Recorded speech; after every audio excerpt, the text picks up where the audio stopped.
He never imagined his peaceful morning tending to his sunflower fields would force him to confront the violent past he'd spent 15 years trying to forget. When 3 SUVs filled with local thugs arrived at his farm, demanding protection money, they had no idea they were threatening a former Marine Corps scout sniper with over 200 confirmed kills. By sunset, his quiet life as a simple farmer would be shattered, exposing dark secrets that would shake the foundations of power in the entire Midwest. Before we jump back in, tell us where you're tuning in from, and if this story touches you, make sure you're subscribed, because tomorrow I've saved something extra special for you.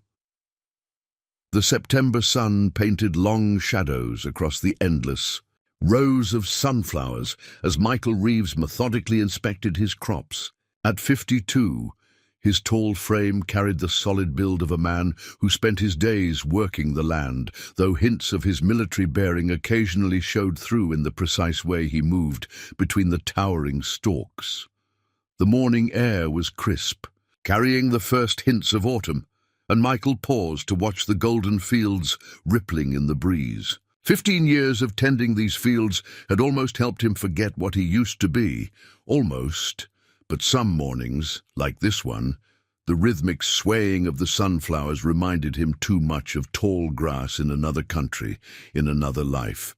When his patience and precision served very different purposes. The familiar rumble of Sarah Chen's pickup truck approaching his farm stand drew Michael back to the present. At 73, Sarah had been one of the first to welcome him to Millbrook Valley when he'd purchased the old Anderson farm. She'd never asked about his past, never questioned why a man with no farming experience would sink his life savings into 300 acres of worn-out soil. She just brought him home-cooked meals and practical advice about crop rotation. "Those sunflowers of yours are looking mighty fine this year, Michael," Sarah called out as she parked beside his modest roadside stand. "Best I've seen since old Jim Anderson was working this land." Michael smiled, the expression softening the weathered lines of his face. "Just following the lessons you taught me, Sarah, though I still can't match your sweet corn." He began, arranging fresh-cut sunflower bouquets in metal buckets, his movements deliberate and efficient. The roadside stand was simple, just a wooden shelter with a tin roof, but it had become a popular stop for locals and tourists alike. Something about the endless fields of sunflowers drew people in, made them pause and remember simpler times. Sarah watched him work, her sharp eyes catching the subtle tension in his shoulders. "Heard anything more about those troublemakers causing problems over at the Thompson place?" Michael's hands stilled for just a moment before continuing their task. "Just rumors, something about a new group moving into the area, throwing their weight around." He'd heard more than rumors.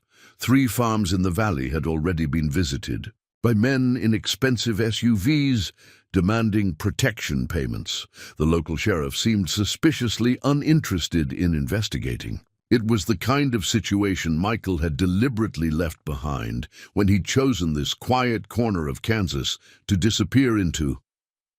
"Well, just be careful," Sarah advised, selecting a bouquet of sunset orange blooms. "Things are changing in the valley, not all for the better." As if summoned by her words, the distant sound of powerful engines broke the morning calm. Michael's practiced ear identified 3 distinct vehicles, moving fast on the gravel road that led to his farm. Someone less experienced might have missed the subtle coordination in their approach, the way they spaced themselves to cover multiple angles. Sarah heard them too, her expression darkening. "Those wouldn't be the troublemakers, would they?" "Might be best if you head home, Sarah," Michael suggested quietly, his farmer's demeanor shifting almost imperceptibly. "Don't want you getting caught up in any unpleasantness." She hesitated, concern evident in her eyes. "Maybe I should stay. Sheriff Thompson's been awful slow responding to calls lately." Michael smiled again, but this time the expression didn't reach his eyes. "I can handle a few visitors, Sarah. Been handling myself just fine for a long time." Something in his tone made her study him more closely, perhaps seeing for the first time hints of the man beneath the peaceful farmer's exterior. The vehicles were getting closer, their engines aggressive in the quiet morning air. "There's more to you than sunflowers, isn't there, Michael Reeves?" He didn't answer, just helped her into her truck with firm courtesy. As she drove away, Michael returned to arranging his flowers, each movement calm and unhurried. But his mind was already calculating angles, cover positions, potential improvised weapons. Skills he'd hoped never to use again were surfacing with practiced ease. The three black SUVs appeared around the bend in the road, sunlight glinting off tinted windows. They moved in practiced formation, taking positions that would block both his vehicle and the main access road. Professional, organized. This wasn't just local thugs flexing their muscles. Michael continued his work, positioning himself precisely where he wanted to be when they made their move. 15 years of peace had been a good run. But as the SUV's doors began to open, he knew his quiet life as a sunflower farmer was about to change dramatically. Part 2. The confrontation. 6 men emerged from the SUVs, their movements betraying military training beneath expensive casual. In clothes, they spread out with practiced precision, unconsciously establishing overlapping fields of view. Michael noted their positions while appearing absorbed in his flower arrangements, his hands steady as he trimmed stems with practiced care. The leader approached first, tall, well-built, with the confident stride of someone used to intimidation. A thin scar traced his left jawline, and his right hand stayed casually near his waist, close to what Michael suspected was a concealed weapon. 2 more men flanked him, while the others maintained their positions by the vehicles. "Morning," Michael greeted them pleasantly, setting down his pruning shears with careful deliberation. "Looking for some sunflowers? Just cut fresh ones this morning." The leader smiled, but the expression was cold, calculated. "Mr. Reeves, heard a lot about your little operation out here. Beautiful flowers." He reached out and deliberately crushed one of the blooms in his hand. Shame if anything happened to them. Michael watched the destroyed flower fall, his expression unchanging. $15 a bunch, or were you looking for bulk orders? One of the flanking men snickered, but the leader's smile tightened. "Name's Marcus Kane. I represent certain business interests in the region. We've been going around introducing ourselves to local farmers, offering protection services." "Protection?" Michael's voice remained mild as he began cleaning up scattered petals. "From what?" "Way things are these days. Lot of bad elements around. Fires, vandalism, equipment failures." Kane leaned against the stand's counter, his body language deliberately invasive. "Small farms like yours, they're vulnerable. We make sure nothing unfortunate happens for a reasonable monthly fee." Michael studied Kane with the same careful attention he gave his crops. The man's accent suggested East Coast military background, probably special forces based on his bearing. The others showed similar training, though less refined. Private, military contractors most likely, now working in a very different capacity. "That's thoughtful of you," Michael replied, his movements unhurried as he adjusted flower displays. "But I manage just fine on my own." Kane's expression hardened. "Don't think you understand, Mr. Reeves. This isn't a request. Valley's changing. Smart folks are getting with the program. Thompson family signed up yesterday. Chen Place is next on our list. Nash." The mention of Sarah's farm caused something to shift in Michael's eyes, though his outer calm remained perfect. For the first time, he looked directly at Kane, really looked at him. The kind of look that had once tracked targets through high-powered scopes. "That would be a mistake," Michael said quietly. Kane straightened, catching something in Michael's tone that his conscious mind couldn't quite process. But his training made him reassess, noting for the first time how the seemingly casual farmer had positioned himself, how his hands rested, just so on the counter how his stance suggested readiness rather than fear. "You threatening me, old man?" Kane demanded, though a hint of uncertainty had crept into his voice. "Not at all." Michael's smile was gentle, almost sad. "Just offering some friendly advice, same as you." One of Kane's men moved forward, reaching to grab Michael's shirt. "Listen here, you stupid hick." What happened next was too fast for untrained eyes to follow. Michael's hand moved in a precise arc, and suddenly the aggressive man was stumbling backward, blood streaming from his nose. The pruning shears Michael had been using earlier had somehow embedded themselves in the wooden counter, quivering less than an inch from Kane's hand. The other men reached for weapons, but Michael's voice cut through the tension. "I wouldn't. Hands are quicker than holsters. Always have been."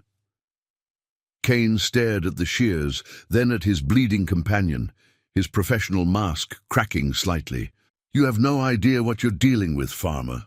"Actually," Michael replied, his calm deepening into something more dangerous, "I do. 3 SUVs, 6 men, military training but sloppy, private contractors trying to play gangster. And you, Mr. Kane, former special forces, though not as special as you think. Now you have 2 choices. Leave my farm, leave Sarah Chen's farm, leave the whole valley alone, or find out exactly how much I understand about what I'm dealing with." Kane's hand had moved away from his concealed weapon, his tactical mind finally registering all the warning signs he should have noticed earlier. "This isn't over." "No," Michael agreed quietly. "I expect it isn't, but it's over for today." The men retreated to their vehicles, maintaining what they thought was tactical discipline. But to Michael's experienced eye, their formation was ragged, their confidence shaken. As engines roared to life, Kane leaned out his window. "Should've taken the deal, Reeves. What happens next, that's on you." Michael watched them drive away, already calculating what would come next. They'd be back with more men, better planning. They'd research his background, though they'd find little. 15 years ago, he'd made sure certain records disappeared before buying this farm.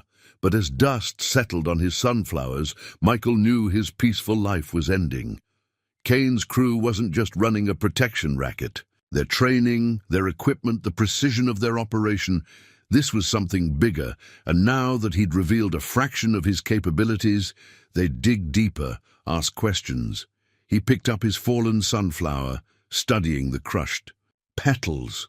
15 years of quiet, 15 years of trying to forget the things he'd done, the shadows he'd moved through, the skills that had made him a legend in circles that didn't officially exist. But some things you can't forget. Some skills you can't unlearn. Looking toward Sarah's distant farm, Michael made his decision. He'd chosen this valley, chosen these people as his neighbors, his community. He'd tried to leave violence behind, tried to build something peaceful and good. But if violence was coming to Millbrook Valley, better it find him first. Better it remember why some legends are best left undisturbed.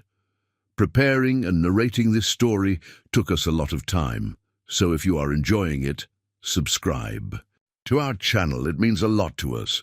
Now back to the story. The rest of the morning passed quietly, but Michael moved with renewed purpose. To casual observers, he appeared to be going about his normal routine, tending to his flowers, helping the occasional customer, checking his irrigation systems. But beneath this peaceful facade, years of tactical training had reawakened. Walking his property lines, he noted defensible positions, clear fields of fire, potential approaches that would need to be monitored. The farm's layout, which he'd originally chosen for its agricultural potential, now revealed its strategic advantages. The main house sat on a slight rise, offering clear sightlines in all directions. The old barn, which he'd carefully maintained over the years, provided multiple exit points and excellent cover. Inside the barn, Michael moved to the back corner where stacked hay bales concealed a heavy trapdoor. He hadn't opened it in 15 years, had hoped never to need what lay beneath.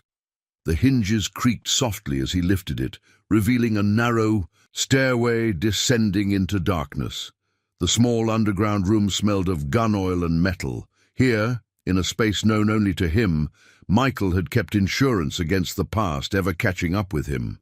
Gun cases lined one wall, each containing weapons. He'd carefully maintained, even while praying, he'd never use them again. A locked cabinet held specialized equipment. Night vision gear, tactical communications, tools of a trade he'd left behind.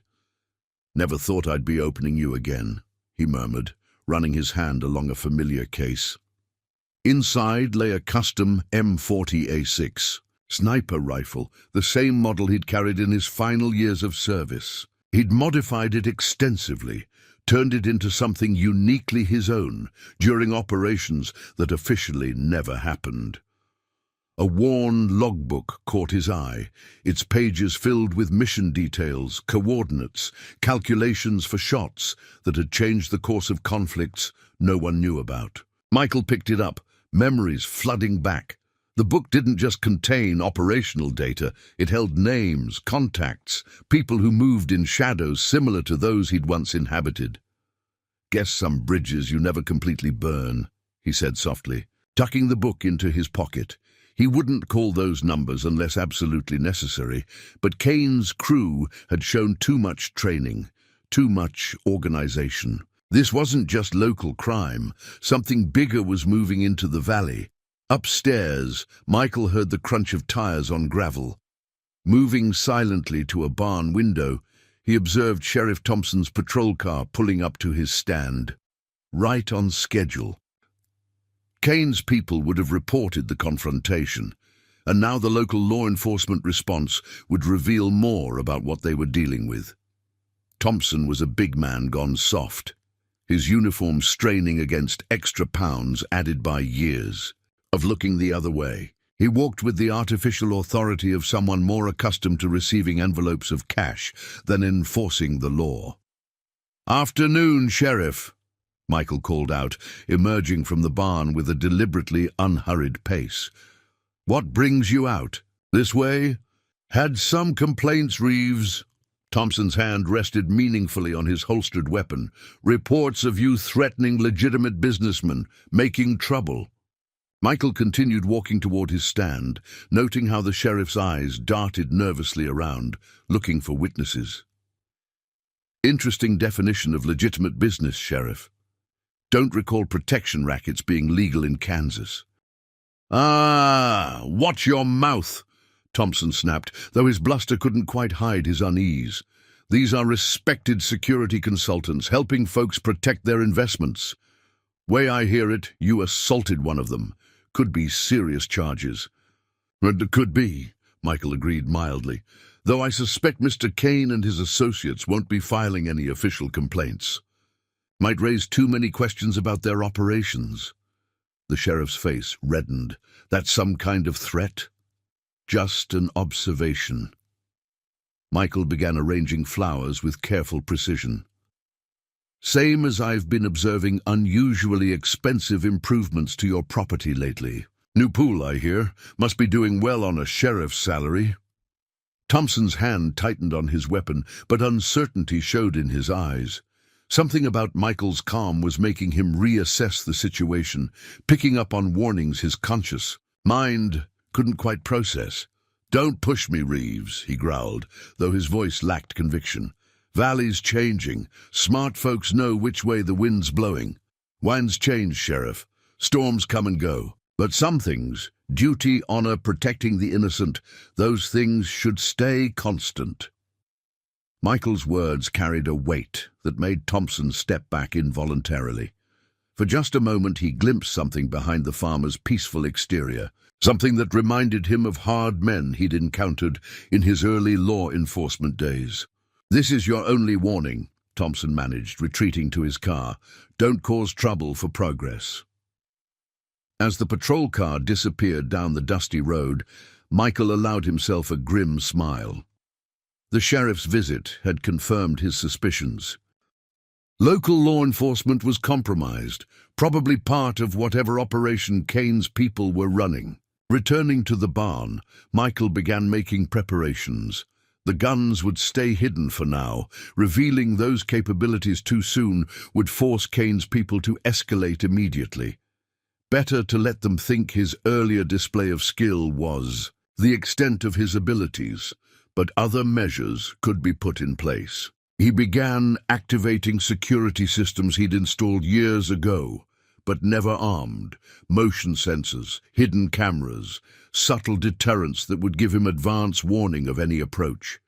Each device was carefully camouflaged as agricultural equipment, invisible to anyone who didn't know exactly what to look for. As afternoon faded toward evening, Michael made one final check of his defenses. Kane's people would be planning their response, probably bringing in additional forces. The sheriff's warning suggested they had official cover for whatever they were planning. Looking out over his sunflower fields, glowing in the setting sun, Michael felt a familiar calm settling over him. It wasn't the peace he'd found in farming, but the deadly serenity that had once made him legendary in circles where precision meant survival. "Sorry, old friends," he whispered to his flowers. "Looks like peace isn't in the cards anymore." As twilight deepened over Millbrook Valley, Michael's farm received an unexpected visitor.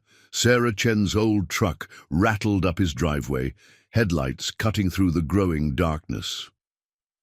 Her arrival at this hour was unusual enough to draw his attention, especially given the day's events. "Thought you should know," Sarah called out as she climbed from her truck, her usually cheerful face tight with worry. "Had some visitors of my own this afternoon, real polite-like, but their smiles didn't reach their eyes." Michael stepped out of the shadows by his barn, moving with the silent grace that years of farming hadn't quite erased. Kane's people, the different ones, smoother, woman in an expensive suit, two men who tried to look like accountants but moved all wrong. Sarah's shrewd eyes studied him. "Offered to buy my farm, way above market value. Said it was for some kind of agricultural development project. And when you refused," Sarah's expression hardened. "Started talking about how hard it is for older folks to maintain property these days, how accidents can happen. Then mentioned how my grandson's trucking business might run into regulatory troubles if I make the wrong choice." Michael felt something cold settle in his chest. Using family members as leverage, it confirmed these weren't just ordinary criminals. This was organized, professional, planned with military precision. "Your grandson still running routes through Chicago?" he asked quietly. "Tommy, yeah, got a new contract up there. Good money. Finally getting his business off the ground." Sarah paused, reading something in Michael's tone. "You know something about these people, don't you?" Instead of answering directly, Michael led her into his house.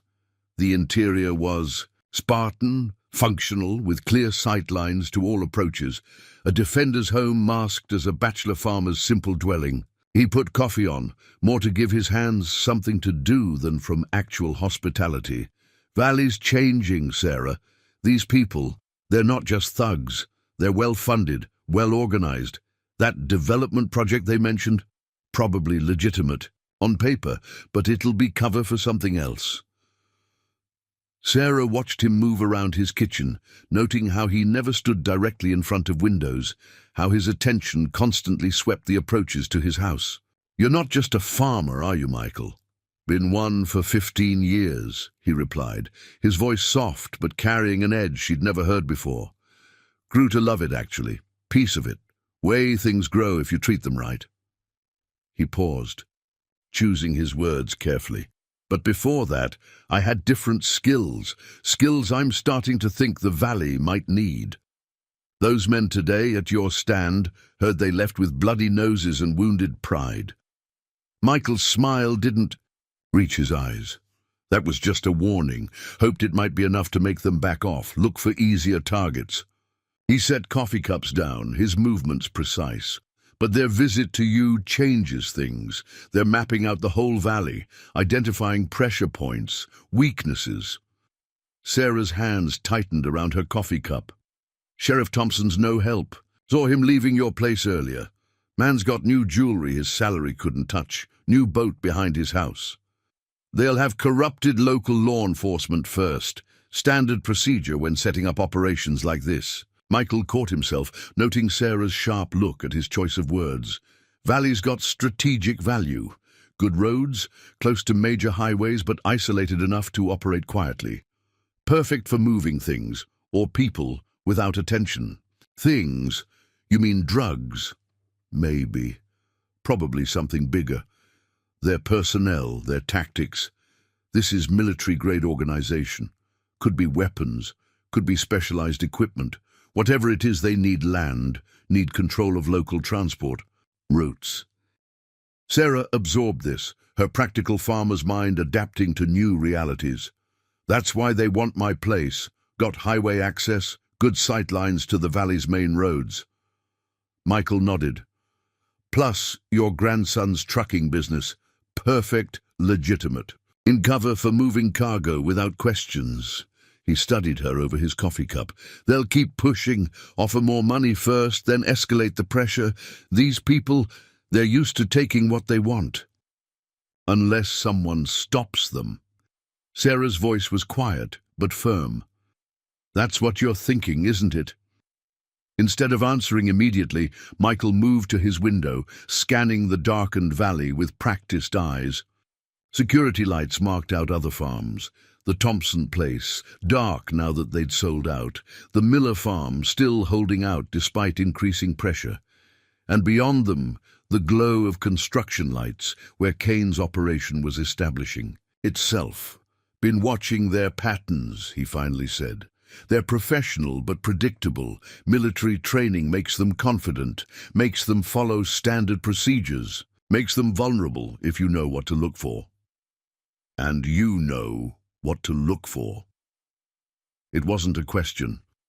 Michael turned back to her, and Sarah caught a glimpse of something behind his careful farmer's demeanor. Something hard and precise, and deadly. Once upon a time, I was very good at seeing things others missed, at making sure certain types of people couldn't hurt innocent folks anymore. A soldier? Something like that. His voice had grown distant, remembering.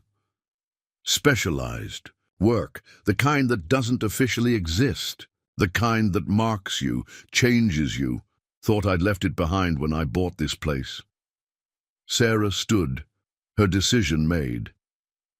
Valley's been good to you, Michael. Given you peace when you needed it. Maybe now it's time to return the favor.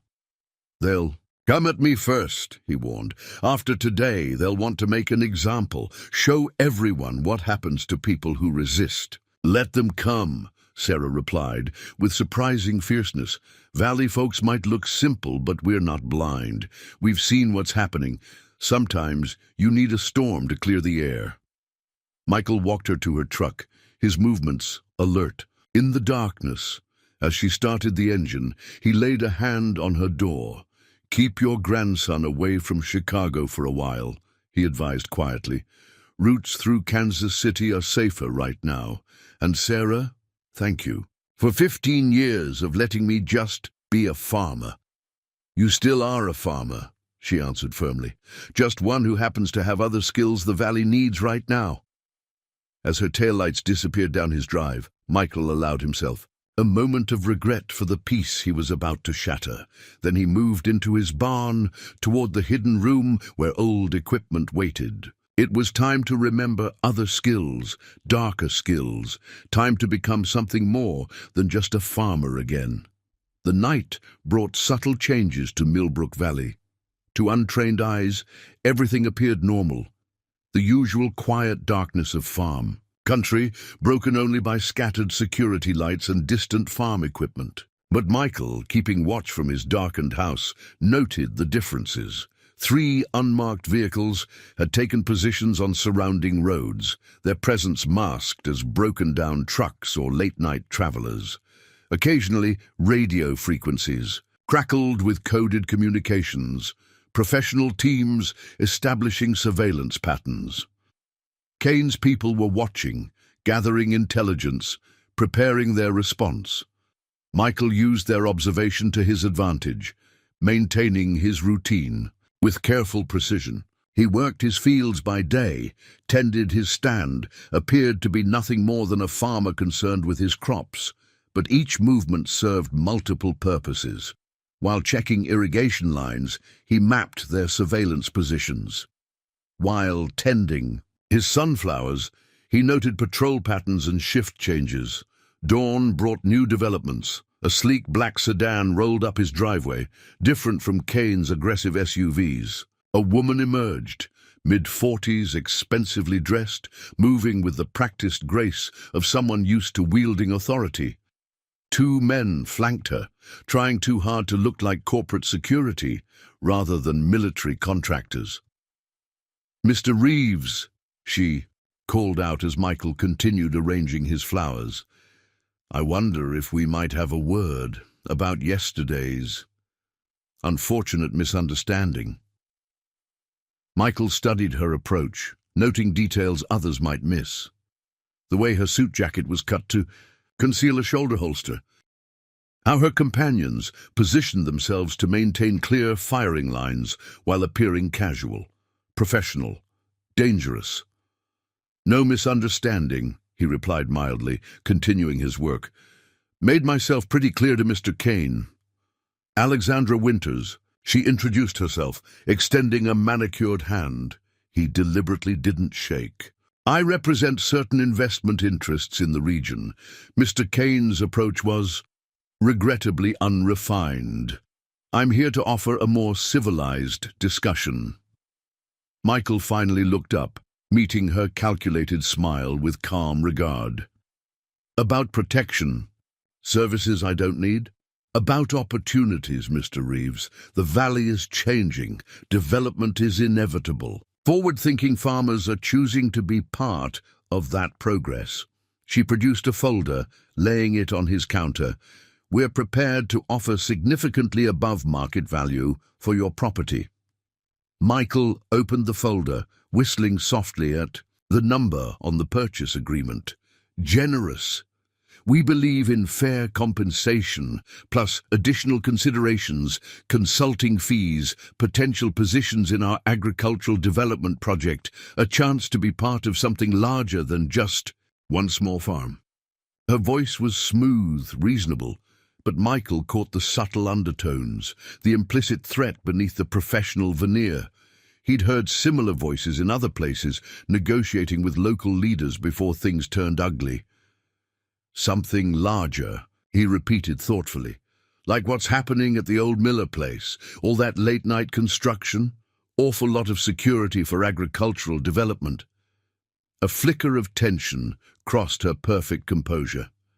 "Progress requires protection. In today's climate, surely recent events have demonstrated that." "Recent events demonstrated something all right?" Michael closed the folder, sliding it back toward her. "Answers still no." Winters studied him, reassessing. "You're an interesting man, Mr. Reeves. Your background check shows military service, but with curious gaps. No family connections, no long-term relationships. Just appeared here 15 years ago, bought this farm with cash, started growing sunflowers of all things." "Sunflowers are honest," he replied, deadpanning it. "They always face the light." Poetry from a farmer. Her smile remained, but her eyes hardened. "We're going to have your property, Mr. Reeves. The only question is whether you benefit from the transaction or experience difficulties." Michael started cleaning his pruning shears, each movement deliberate. Had similar conversations in other places. Usually ends with someone explaining how accidents happen, how resistance is futile, how smart folks know which way the wind's blowing. "You seem familiar with the pattern. Pattern's always the same, only the players change." He tested the shear's edge with his thumb. "But see, That's the problem with patterns. Makes folks predictable, vulnerable. Something in his tone made her security men tense, hands drifting toward concealed weapons. Winters raised a hand, stopping them. She'd finally caught it, the thing Kane had missed, the deadly grace underlying his farmer's manner. "You're more than you appear, Mr. Reeves. Most folks are," he replied quietly. "Question is, are you? Or just another corporate front for people who think enough money and muscle can take whatever they want?" Her composure cracked slightly. "Don't make this difficult. Kane's team was just the first wave. We have resources you can't imagine. Maybe." Michael's voice remained calm, but carried an edge that made her step back. "But imagination's funny. Bet you can't imagine what I was before I was a farmer. What I can do if people threaten things I care about. Is that a threat? Just an observation, like I'm observing your security teams in the broken-down truck on County Road 5 and the surveillance unit pretending to repair power lines near the Chen place, and the four-man team rotating shifts at the old grain silo." He smiled gently at her shocked expression. "Been watching them watch me. Military trained but sloppy. Getting complacent." Winters recovered quickly, but her professional mask had cracked. "You have no idea what you're dealing with." "Actually, I do. Question is, do you really understand who you're working for? What they're really building here?" He turned back to his flowers. "Might want to ask yourself that before things get complicated." She left without another word, her security detail moving with newly awakened caution. Michael watched them drive away, noting how quickly they reported on secure channels. He'd shown his hand slightly, let them know he wasn't just a simple farmer. Now they'd dig deeper, try to uncover his real background. But that would take time. And time was what he needed, because somewhere in the valley, hidden behind their agricultural development project, these people were building something dangerous. Something that required military-grade security and compromised local officials. He had preparations to make before they discovered exactly who they were dealing with. And somewhere in his hidden room, old equipment waited, tools for answering questions that polite conversations couldn't resolve. That evening, Michael sat in his darkened house, an untouched cup of coffee growing cold beside him as he reviewed what he'd learned. His confrontations with Kane and Winters had revealed more than they realized. Every detail, their equipment, their tactics, their personnel, told a story to someone who knew how to read the signs. The secure phone he hadn't used in 15 years lay on his kitchen table. He'd pulled it from a waterproof case in his hidden room, along with a worn notebook containing numbers he'd hoped never to dial again. Making these calls would draw attention, ripple through networks he'd deliberately left behind. But he needed information. After a moment's hesitation, he dialed the first number. "Capital Imports," a bored voice answered. "Weather's getting rough in Kansas," Michael said quietly. "Might need some meteorological data." A long pause followed. Then the voice changed, becoming sharper, more focused. "Holy shit. Ghost? That really you?" "Hello, Jackson. Been a while. 15 years, you son of a bitch. Thought you were dead." Jackson's voice carried equal parts shock and respect. "You're the last person I expected to hear from." "Need information," Michael replied, keeping his tone neutral. "About private military contractors moving into the Midwest, particularly any operations around Kansas." Another pause. "Dangerous questions, Ghost. Lot of money moving through those channels lately. New players taking positions. Names, nothing concrete. But there's talk about some new outfit, Aegis Strategic Solutions, ex-military types, high-level connections. They're buying up land, establishing infrastructure, all very legitimate on paper." Michael thought of the construction at the old Miller place. Agricultural development projects? Among others. They're smart. Everything looks clean, proper corporate structure. But word is they're building something bigger. Training camps, storage facilities, distribution networks. All under perfect cover stories. Any connection to Chicago? Funny you should ask. Jackson's voice lowered. There's been movement there. High-end weapons disappearing from military stockpiles, specialized equipment showing up in hands, and a lot of it's moving south toward Kansas. Michael absorbed this, connecting dots, the trucking routes Sarah's grandson used, the strategic position of Millbrook Valley, the military-grade security. Who's behind Aegis? That's the interesting part, Jackson replied. Companies new, but their reach is deep. They've got hooks in military procurement, law enforcement, and transportation sectors. Someone with serious influence is backing them. Government connections. Higher.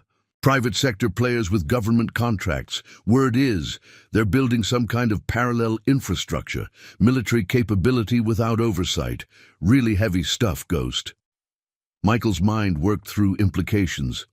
Thanks, Jackson. One more thing. Any chatter about unusual land purchases, specifically targeting farming communities? Actually, yeah. They're establishing presence in rural areas, especially places with good transport access, but minimal local oversight, using legitimate business fronts to... Hey, wait. Jackson paused. Where did you say you were calling from? Didn't. Michael allowed himself a grim smile. Stay safe, Jackson. He ended the call before his old contact could ask more questions, but the information confirmed his suspicions. Kane's crew, Winter's corporate front, they were just visible pieces of something larger. Someone was building private military infrastructure, using places like Millbrook Valley as pieces in a bigger operation. Moving to his barn, Michael activated a specialized laptop he'd kept updated, but unused for years. Time to see what public records could tell him about Aegis. Strategic Solutions. The company's website was professional, bland, agricultural investments, security consulting, logistics support. But deeper research revealed patterns. Shell companies, property acquisitions, transportation networks, all centered around strategic locations across the Midwest. His secure phone buzzed. Jackson, sending additional data, corporate filings, personnel records, contract details. The pieces painted a disturbing picture. Aegis wasn't just buying land. They were building a network of facilities. Training camps disguised as corporate retreats, storage facilities hidden behind agricultural operations, transport hubs masked as distribution centers. And Millbrook Valley? Its position was perfect. Bezo, central location, minimal population, easy access to major transport routes. The kind of place where things could be moved, people could be trained, operations could be conducted without drawing attention. Michael's research was interrupted by movement on his perimeter sensors. 3 vehicles approaching from different directions, running dark.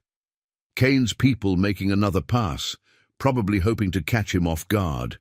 He shut down his systems, moving silently through his house. They were getting bolder, testing his defenses, looking for weaknesses. But their patterns were predictable. Standard military recon protocols. They still thought they were dealing with a farmer who had gotten lucky in one confrontation. Through his night vision gear, he watched their team attempt to probe his property. Their movements were professional but confident, not expecting serious resistance. He could have ended it there, had them in his sights multiple times. But that would force Aegis to escalate immediately, bring in their real operators before he had the full picture. Instead, he activated preset defenses, motion-triggered lights, hidden speakers playing recorded farm equipment sounds, subtle deterrents that would make them nervous without revealing his true capabilities. The reaction was immediate.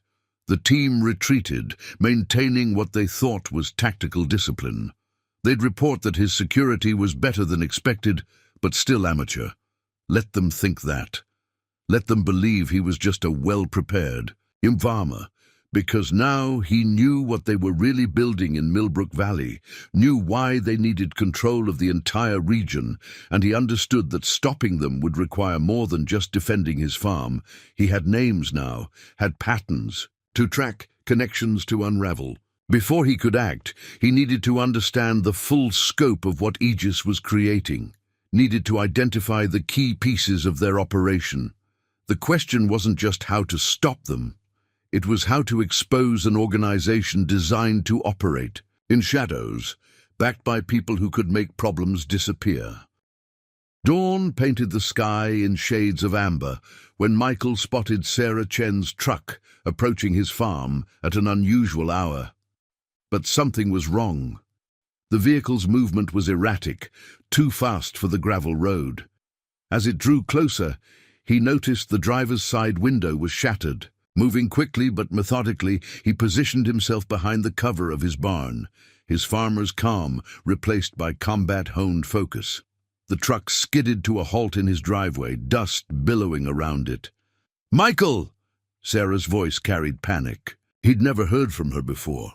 "They took him. They've got Tommy." He reached the truck in seconds, helping her out while scanning for pursuit. Sarah's hands were shaking, a cut on her forehead slowly bleeding. "Inside," he ordered quietly, leading her toward his house. "Tell me everything." Once inside, Michael quickly treated her cut while she spoke, her usual composure cracked by fear and anger. "They came before dawn, 3 SUVs, just like the ones that visited you. Tommy was loading his truck for the Chicago run." Her voice broke slightly. "They said it was just a routine inspection, something about transportation regulations, but they had guns, Michael, military weapons, not normal security." Michael's hands remained steady as he finished bandaging her wound, but his mind was already calculating possibilities, response times, tactical options. "They took him to the old Miller place," Sarah continued. "Said I should expect a call with instructions. That's when I heard them talking on their radios about making an example." Her eyes met his, fierce despite her fear. "They're going to hurt him, aren't they? To force me to sell?" "No," Michael replied, his voice carrying a certainty that made her pause. "They won't have time." Moving to his window, he observed increased activity at the Miller property. More guards than usual, new vehicles arriving. They were using Tommy's capture to set up something bigger. "They'll call soon," he explained, his tone shifting to something harder, more professional. "They'll want to negotiate, draw things out. Standard procedure when using hostages as leverage. Gives them time to prepare, set up contingencies." Sarah studied him with new understanding. "You've dealt with this before, in your previous work." Instead of answering directly, Michael moved to his barn, Sarah following. He entered the hidden room for only the second time since installing it, retrieving specific equipment with practiced efficiency. "Need you to do something for me," he said, selecting communications gear that would appear civilian but could monitor military frequencies. "When they call, keep them talking. Ask questions about Tommy. Demand proof he's alive. Everything they tell you, every background noise you hear, it all helps build a picture." "A picture of what?" "Their operations, their procedures, how many men they have, how they handle situations like this." He checked a matte black rifle with practiced hands before returning it to its case. "More importantly, it gives me time." "Time for what?" Michael's expression was focused, methodical. "To make them regret thinking they could use innocent people as leverage in my valley." A burner phone in Sarah's pocket rang, number blocked, just as Michael had predicted. He nodded encouragingly as she answered. "Mrs. Chen," a professional voice began, "by now you understand your position. Your grandson's safety depends entirely on your cooperation." Michael moved silently, connecting specialized equipment to monitor the call while Sarah kept them talking. "I want to speak to Tommy," she demanded, her voice stronger than she felt. "All in good time. First, let's discuss the terms of his release. We have paperwork prepared for the sale of your property. Once signed, Tommy goes free, with a bonus to help his trucking business recover from any unfortunate delays." Michael's equipment was tracing the call, identifying background sounds, building a picture of their location within the Miller compound. His movements were precise, efficient, the careful farmer replaced by someone who had hunted more dangerous prey. "How do I know he's alive?" Sarah's voice cracked convincingly. "I need proof before signing anything." A pause, then muffled instructions.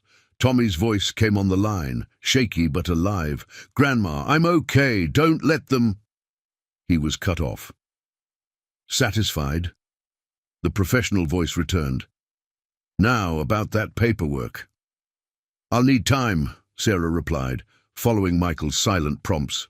"To review things, make arrangements.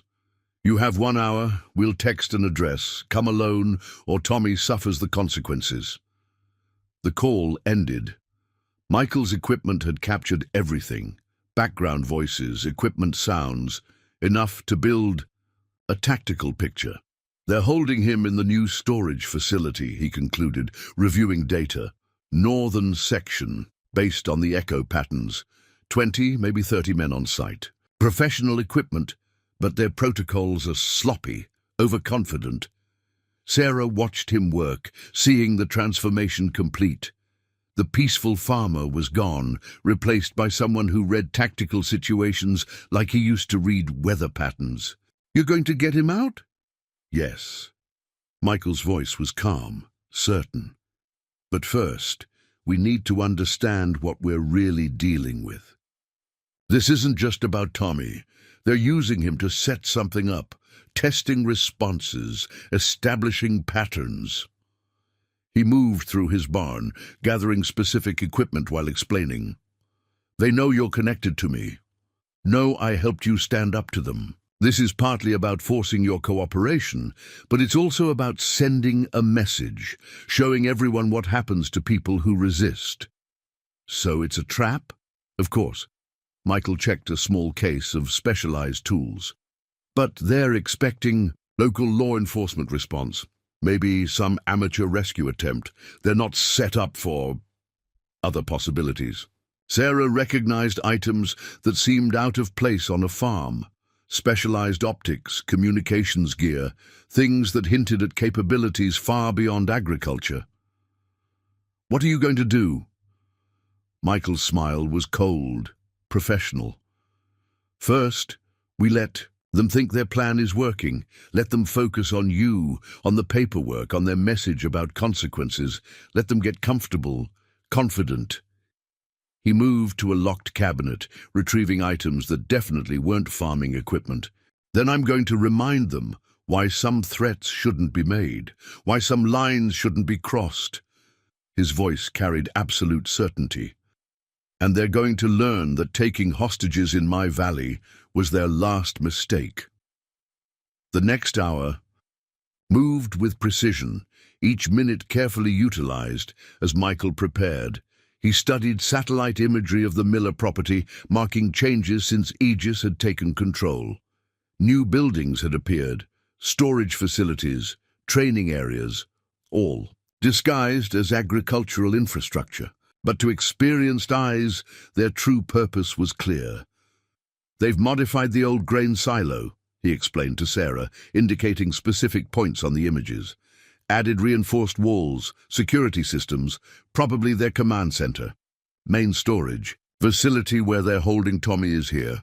Multiple entrances, good defensive positions. They'll be expecting trouble, but from the front through official channels." Sarah watched him work, noting how different he was now. His movements were economical, precise, every action serving a purpose. The gentle farmer's mannerisms had been replaced by something more lethal. "You're going in alone, against all of them." "Numbers can be a weakness," he replied, checking specialized equipment. "Large teams get comfortable, rely on standard procedures, creates blind spots if you'd know where to look." His hidden room had yielded more than weapons. Specialized gear lay carefully arranged. Night vision equipment, communications jammers, tools that hadn't seen use in 15 years but had been meticulously maintained. "When you go to their meeting," he continued, "they'll have teams watching. You, professional surveillance, making sure you're alone. They'll be focused on obvious threats: police, local militia, angry farmers with hunting rifles. His smile was cold. They won't be looking for someone who knows their own procedures better than they do. A secure phone buzzed, Jackson calling with updated intel. Got something, his old contact reported. Aegis is moving serious hardware through the region. Latest shipment includes prototype military gear, stuff that's not supposed to exist. Outside classified programs, word is they're setting up some kind of demonstration for potential buyers. Michael absorbed this, connecting dots. When? 2 days. High-level visitors coming in under cover of agricultural investment meetings. Whatever they're building in your area, they're getting ready to show it off.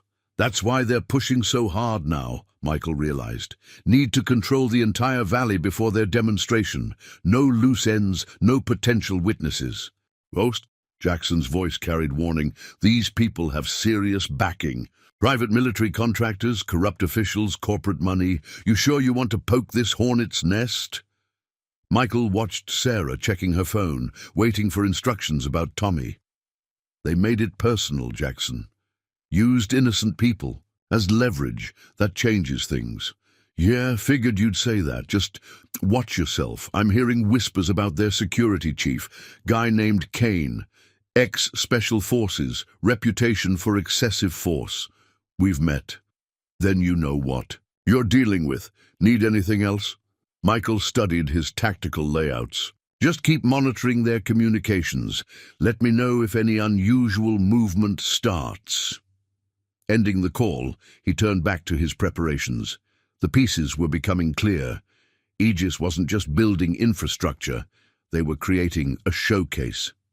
Millbrook Valley would demonstrate how private military force could control entire regions without official oversight. Sarah's phone buzzed. Coordinates for the meeting, along with a warning about surveillance. Right on schedule. They'll have multiple teams watching, Michael explained, helping her prepare. We'll probably search you, check for tracking devices. Standard counter-surveillance procedures. What do you need me to do? Keep them talking, ask questions about the paperwork, demand details. The longer they focus on you, the more time I have to move. He handed her a seemingly ordinary pen. This contains a specialized transmitter, not something their sweeps will detect. Lets me track your location, monitor conversations. Sarah studied him as he made final equipment checks. You're really good at this, aren't you? The planning, the tactics. Had a lot of practice. His voice was distant, remembering specialized operations, hostile territory. Learning to see patterns, exploit procedures, turn enemy protocols against them. And now, after 15 years of farming, his movements remained precise, professional. Some skills you never lose, just learn to hide them better. The sun was setting as Sarah prepared to leave. Michael watched her truck disappear down his drive, knowing Aegis teams would be tracking her movement. They'd be professional, thorough, following practice procedures for handling hostile negotiations. Moving to his barn, he began his own preparations. Specialized gear that had waited 15 years would see use again. Not the heavy weapons or obvious tactical equipment. Those would come later, if needed. For now, he selected tools for moving. Unseen, for exploiting blind spots in professional security. His phone buzzed one last time. Jackson sending updated satellite imagery. The Miller compound was expanding security, adding patrols, preparing for potential rescue attempts. They were following standard protocols, establishing textbook defensive positions. Michael smiled coldly as he studied their preparations. They were good, professional, confident in their training and equipment, but they were preparing for obvious threats, traditional responses. They weren't ready for someone who had spent years teaching Special Forces teams how to hunt more dangerous prey. In his hidden room, he opened one final case. Inside lay specialized tools he'd hoped never to use again, equipment for the kind of work that didn't officially exist. The kind of operation that would remind Aegis why some lines shouldn't be crossed. "Time to go to work," he whispered, checking his gear one last time. Somewhere in the gathering darkness, his peaceful valley had been turned into a battlefield, and he was about to show them why taking hostages here had been their worst mistake. Darkness settled over Millbrook Valley as Michael moved through his sunflower fields, his steps silent despite the dense growth. Years of farming had taught him every inch of this land, and now that knowledge served a different purpose. He moved like a shadow, avoiding the obvious paths where Aegis teams would be watching. Through specialized optics, he observed Sarah's arrival at the meeting point, an abandoned feed store on the edge of town. Aegis had chosen well. Clear lines of sight, multiple escape routes, easy to secure against conventional threats. 4 surveillance teams covered the approaches, their positions professional but predictable.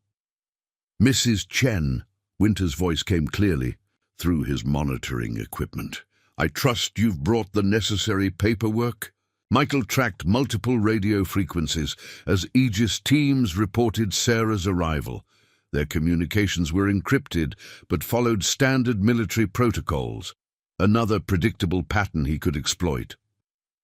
"Want to see my grandson first?" Sarah demanded, her voice strong despite her fear. "All in good time. First, let's verify you're alone and unarmed." Michael watched through thermal imaging as 2 operators moved to search Sarah. Their technique was professional, thorough, exactly what he'd expected. They were focused on obvious threats, checking for weapons, surveillance equipment, police transmitters. "She's clean," one reported. "No devices, no weapons." Winters smiled. All corporate efficiency. "Excellent. Now, about those property documents."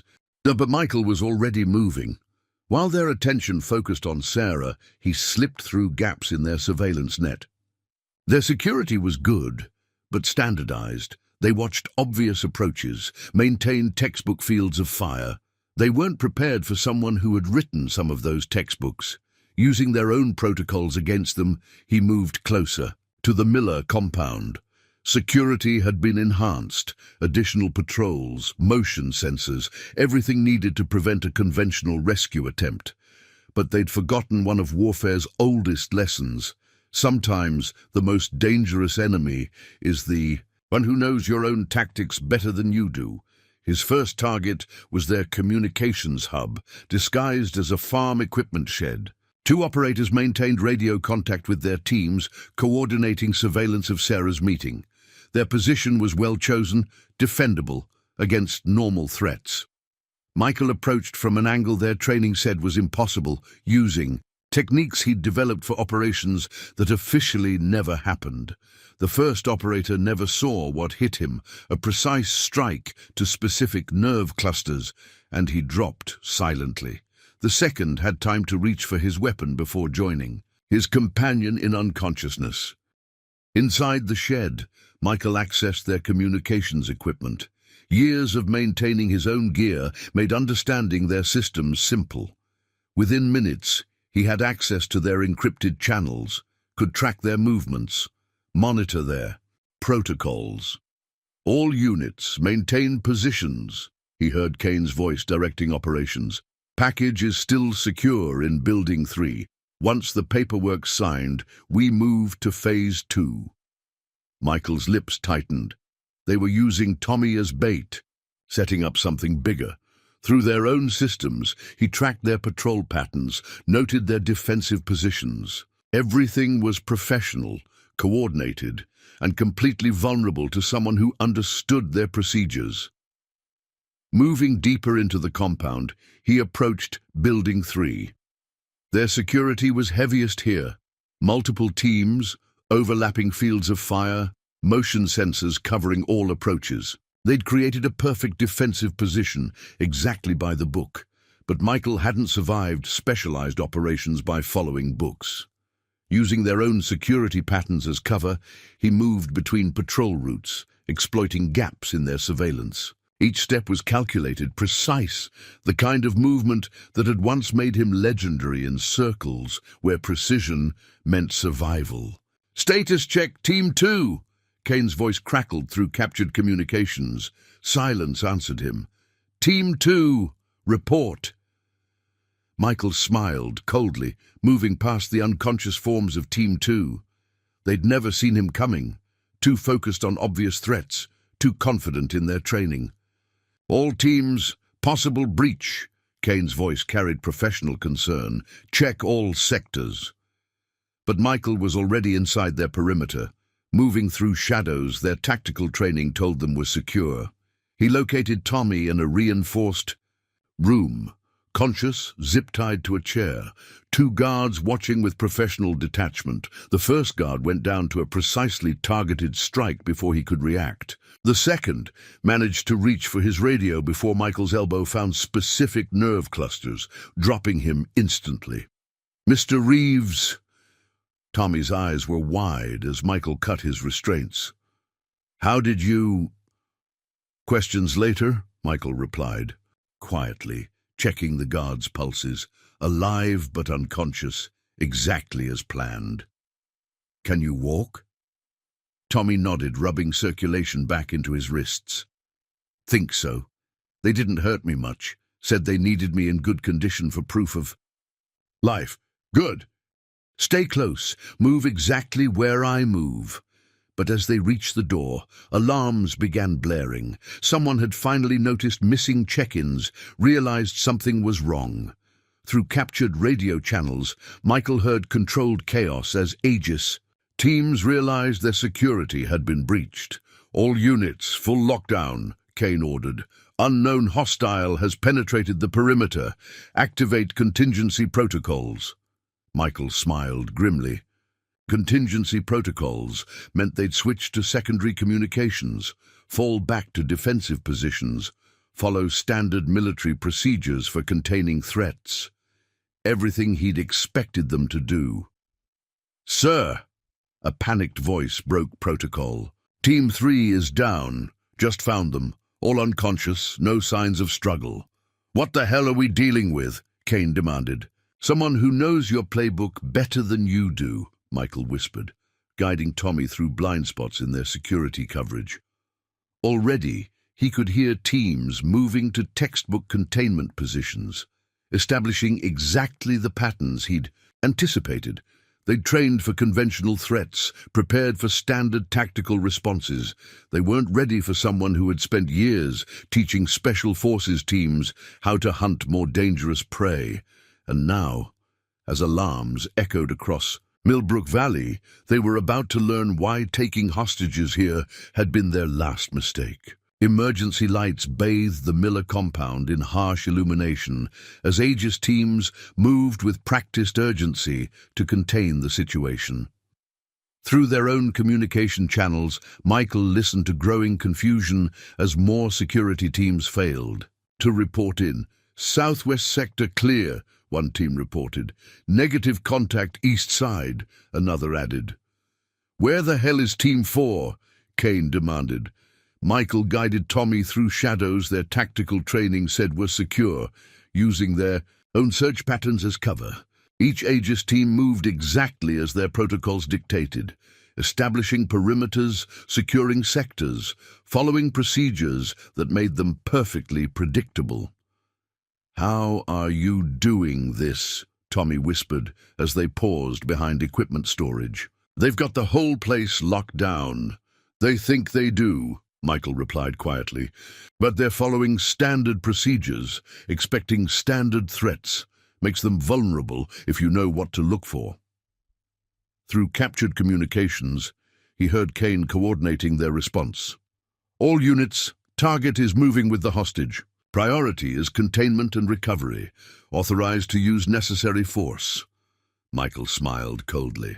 They were shifting to aggressive tactical protocols, exactly as he'd predicted, which meant, "Down," he ordered, pulling Tommy into cover as automatic fire ripped through the space they'd occupied seconds before. Right on schedule.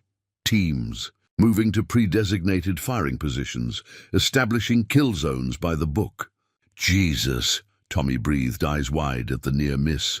Standard response pattern, Michael explained, already calculating their next move. They'll maintain suppressing fire while flanking teams move to cut off escape routes, which means... He led Tommy through a maintenance corridor their tactical analysis would have marked as too narrow for movement. Another textbook assumption that made their response predictable. "Sir!" A panicked voice broke radio protocol. "Just found Team 6. All down. Some kind of precision strikes to nerve clusters. Who the hell are we dealing with?" Kane's response was cold, professional. "Someone with advanced tactical training. Probably military background. But he's just one man. Maintain containment protocols." Michael keyed into their secondary frequencies, listening as Kane deployed his remaining forces. They were good, coordinated, following their training perfectly, which made their movements easy to anticipate. "Almost to the perimeter," he told Tommy. "When we move, stay exactly on my path. They'll have coverage overlapping exactly as procedures dictate." But before they could move, new voices joined the tactical channels. "Sir, Ms. Winters is requesting updates. The Chen woman is getting agitated, demanding proof her grandson's alive." Kane's frustration was evident. "Maintain position at the meeting. Don't let her leave. Once we contain this situation..." Michael's expression hardened. They were still trying to force Sarah's compliance, still playing their leverage game. Time to change their calculations. "Slight change of plans," he told Tommy, retrieving specialized equipment from his gear. "Going to show them why taking hostages here was a mistake." Moving with practiced efficiency, he placed charges at key structural points. Nothing lethal, but positioned to create exactly the kind of chaos their tactical responses couldn't handle. "When I give the signal," he instructed, "run exactly where I show you. Don't stop, don't look back." Through their communications, he heard Kane deploying final containment positions. Their response was perfect, professional, exactly by the manual, which meant they'd positioned their forces precisely where he needed them. "Execute," he whispered. The charges detonated simultaneously, creating precisely calculated destruction. Power systems failed, backup generators shorted, and carefully positioned smoke canisters filled key areas with dense coverage. Their tactical response fell into chaos as trained responses suddenly worked against them. "What the hell?" Kane's voice lost its professional calm. "All units, maintain positions." But his teams were already responding exactly as their training dictated, falling back to secondary positions, establishing new fields of fire, following protocols that made them utterly predictable. Michael moved through their confusion like a ghost, guiding Tommy through gaps their tactical doctrine said couldn't exist. Each security team they encountered went down to precise strikes, pressure points, nerve clusters, the kind of specialized combat that left no permanent damage but sent a very clear message. "Jesus Christ," one operator managed to radio before Michael's strike rendered him unconscious.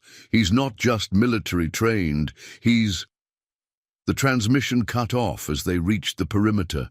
Behind them, the Miller compound had descended into controlled chaos as Aegis teams tried to respond to a threat their procedures couldn't handle. "Head straight for the feed store," Michael instructed Tommy. "Your grandmother's waiting. Don't stop for anything." "What about you?" Michael's smile was cold in the darkness. "Going to give Mr. Kane a message about taking hostages in my valley." As Tommy disappeared into the night, Michael moved back toward the compound. Through captured communications, he heard Kane trying to restore order, deploy remaining forces, maintain some semblance of tactical control. But their responses were rushed now, protocols breaking down as more teams encountered precision strikes they couldn't counter. Their professional confidence was cracking, replaced by growing uncertainty about exactly what kind of enemy they'd provoked. Time to show them. Kane stood in his command center, watching tactical displays show more security teams going dark. His professional calm was cracking as years of military experience failed to explain what was happening to his forces. "Sir," an operator reported, voice tense. "Just lost contact with Building 4 security. Same pattern, precision strikes, no permanent damage. Teams down before they could even radio for help." Through surveillance cameras, Kane watched his remaining forces trying to maintain containment protocols, but their movements were hesitant now. Tactical confidence replaced by growing uncertainty.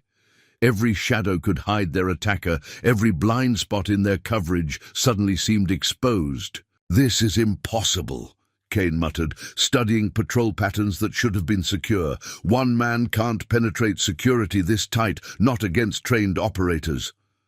"You're half right." Michael's voice came from shadows their tactical lighting should have eliminated. "The security is good, professional, exactly by the book." Kane spun, weapon drawing with trained speed, but Michael was already inside his guard, precise strikes disarming him with casual efficiency. The security chief found himself pinned, years of special forces training negated by techniques he'd never encountered. "Who the hell are you?" Kane demanded, professional arrogance finally shattered. "Just a farmer," Michael replied quietly, "who spent 20 years teaching special forces teams how to hunt things much more dangerous than your security crews. Teaching them why following predictable procedures makes you vulnerable." Recognition finally dawned in Kane's eyes. "Ghost? The combat instructor who disappeared. But that's impossible. You're a legend, a training story they tell operators." "Legends retire," Michael's voice carried deadly certainty. "Find quiet places to farm sunflowers and forget old skills, until someone brings violence to their valley, takes innocent hostages, forces them to remember things they'd rather forget."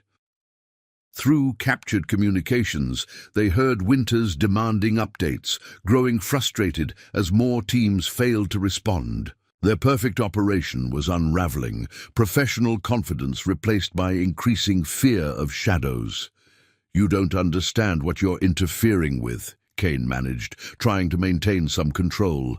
"This is bigger than your valley. We're building something important here." "Oh, I understand," Michael replied, his grip never wavering. "Private military infrastructure, training camps disguised as agricultural projects, staging areas for weapons and equipment that shouldn't exist outside official channels.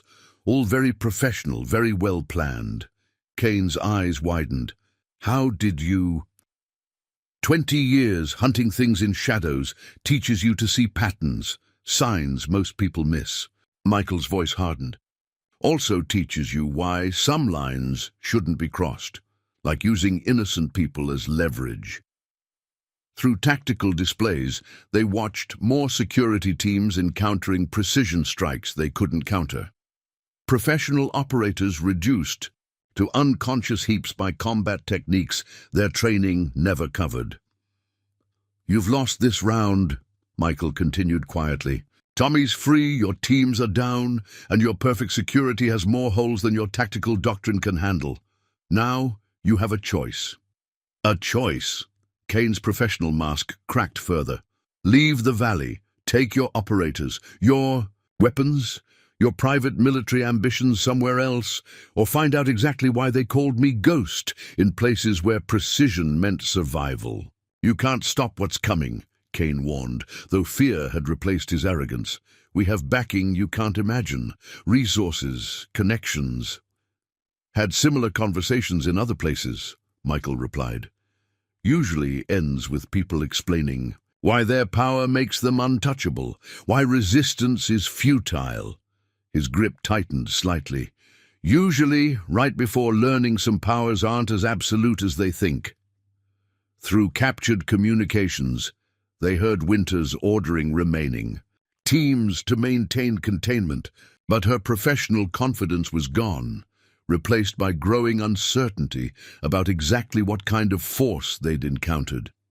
Think carefully about your next move, Michael advised quietly. I've spent 15 years being just a farmer, growing things instead of hunting shadows, finding peace in simple work. His voice carried deadly certainty. But if you force me to remember other skills, if you threaten innocent people in my valley again, you'll learn why some legends are best left undisturbed. With precise strikes, he rendered Kane unconscious, laying him carefully beside tactical displays showing the remnants of his security forces.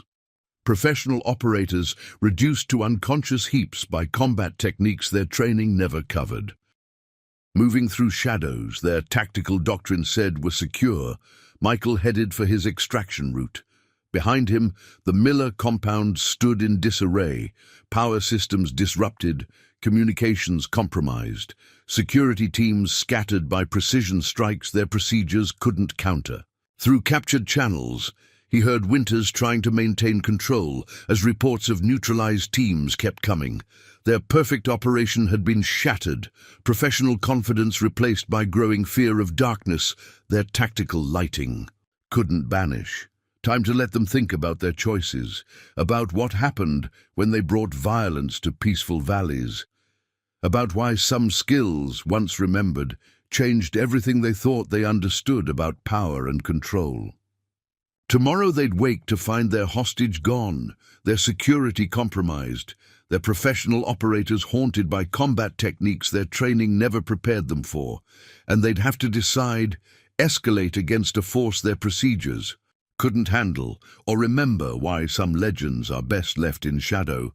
Dawn broke over Millbrook Valley, revealing the full impact of the night's events. The Miller compound stood quiet, emergency lights still flashing weakly over scattered security equipment and unconscious operators. Medical teams moved carefully through the facility, tending to Aegis personnel who'd encountered precision strikes their training never prepared them for. Winters stood in the command center, her corporate composure cracked as she reviewed tactical readouts.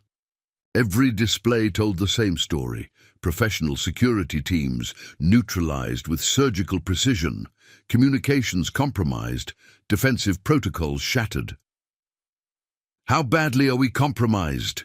she demanded, watching medics tend to Kane's unconscious form. "Completely," one of the few remaining operators replied. "Whoever hit us knew our procedures inside out, used our own tactical responses against us. We lost 28 operators, all alive, but—" He hesitated, professional confidence shaken. The precision of the strikes, the way he moved through our security, I've never seen anything like it. Through the command center's windows, Winters watched more medical teams arriving. Their perfect operation lay in ruins, replaced by growing uncertainty about exactly what force they'd encountered in this seemingly peaceful valley. At his farm, Michael moved through his morning routine. With practiced calm, his sunflowers caught the early light, unchanged by the night's violence. But subtle signs marked the transition.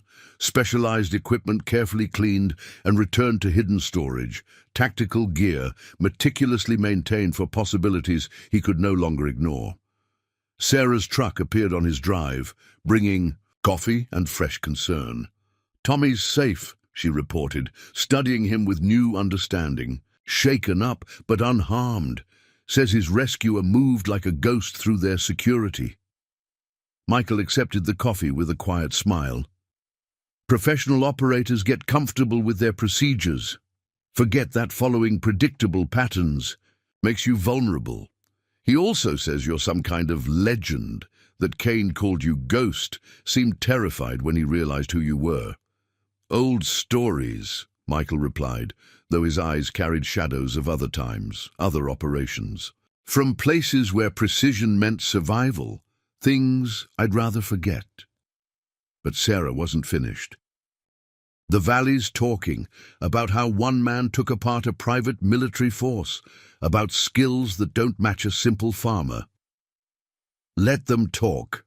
Michael's voice remained calm as he tended his flowers. "Stories change with telling. People see what they expect to see." Through his hidden surveillance systems, he watched Aegis teams regrouping at the compound. Their movements were hesitant now, tactical confidence replaced by wary glances at shadows. Professional operators haunted by combat techniques their training never covered. "They won't just leave," Sarah warned, practical farmer's sense cutting to the heart of things. "Whatever they're building here, it's too big to abandon over one setback." "No," Michael agreed quietly, "they won't. But now they know the cost of threatening innocent people in this valley, know that their procedures, their training, their professional confidence doesn't make them untouchable." His phone buzzed. Jackson calling with updates. Word spreading through certain circles, his old contact reported, about Aegis security teams taken apart by precision strikes, about a ghost from training legends appearing in some Kansas valley. "Unfortunate," Michael replied mildly. "Stories tend to grow in telling. These aren't just stories, Ghost. I'm seeing chatter from serious players, private military contractors, corporate security firms. They're all asking the same question: who could penetrate professional security that completely?" Michael watched. The sun climb higher, painting his sunflowers in morning gold. Maybe they're asking the wrong question. Maybe they should ask why someone would risk exposing those skills. What would make a farmer remember things he'd spent 15 years trying to forget? "They're pulling records," Jackson warned, "looking for connections between missing combat instructors and Kansas farming communities. Won't take them long to connect the dots." "Let them look." Michael's voice carried quiet certainty.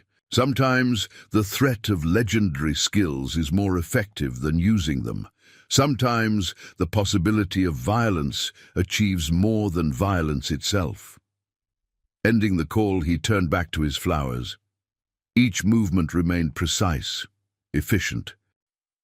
The careful farmer's manner now carrying subtle hints of other capabilities, other times. "What happens next?" Sarah asked, practical as always. "They'll dig deeper," Michael replied, studying his peaceful fields.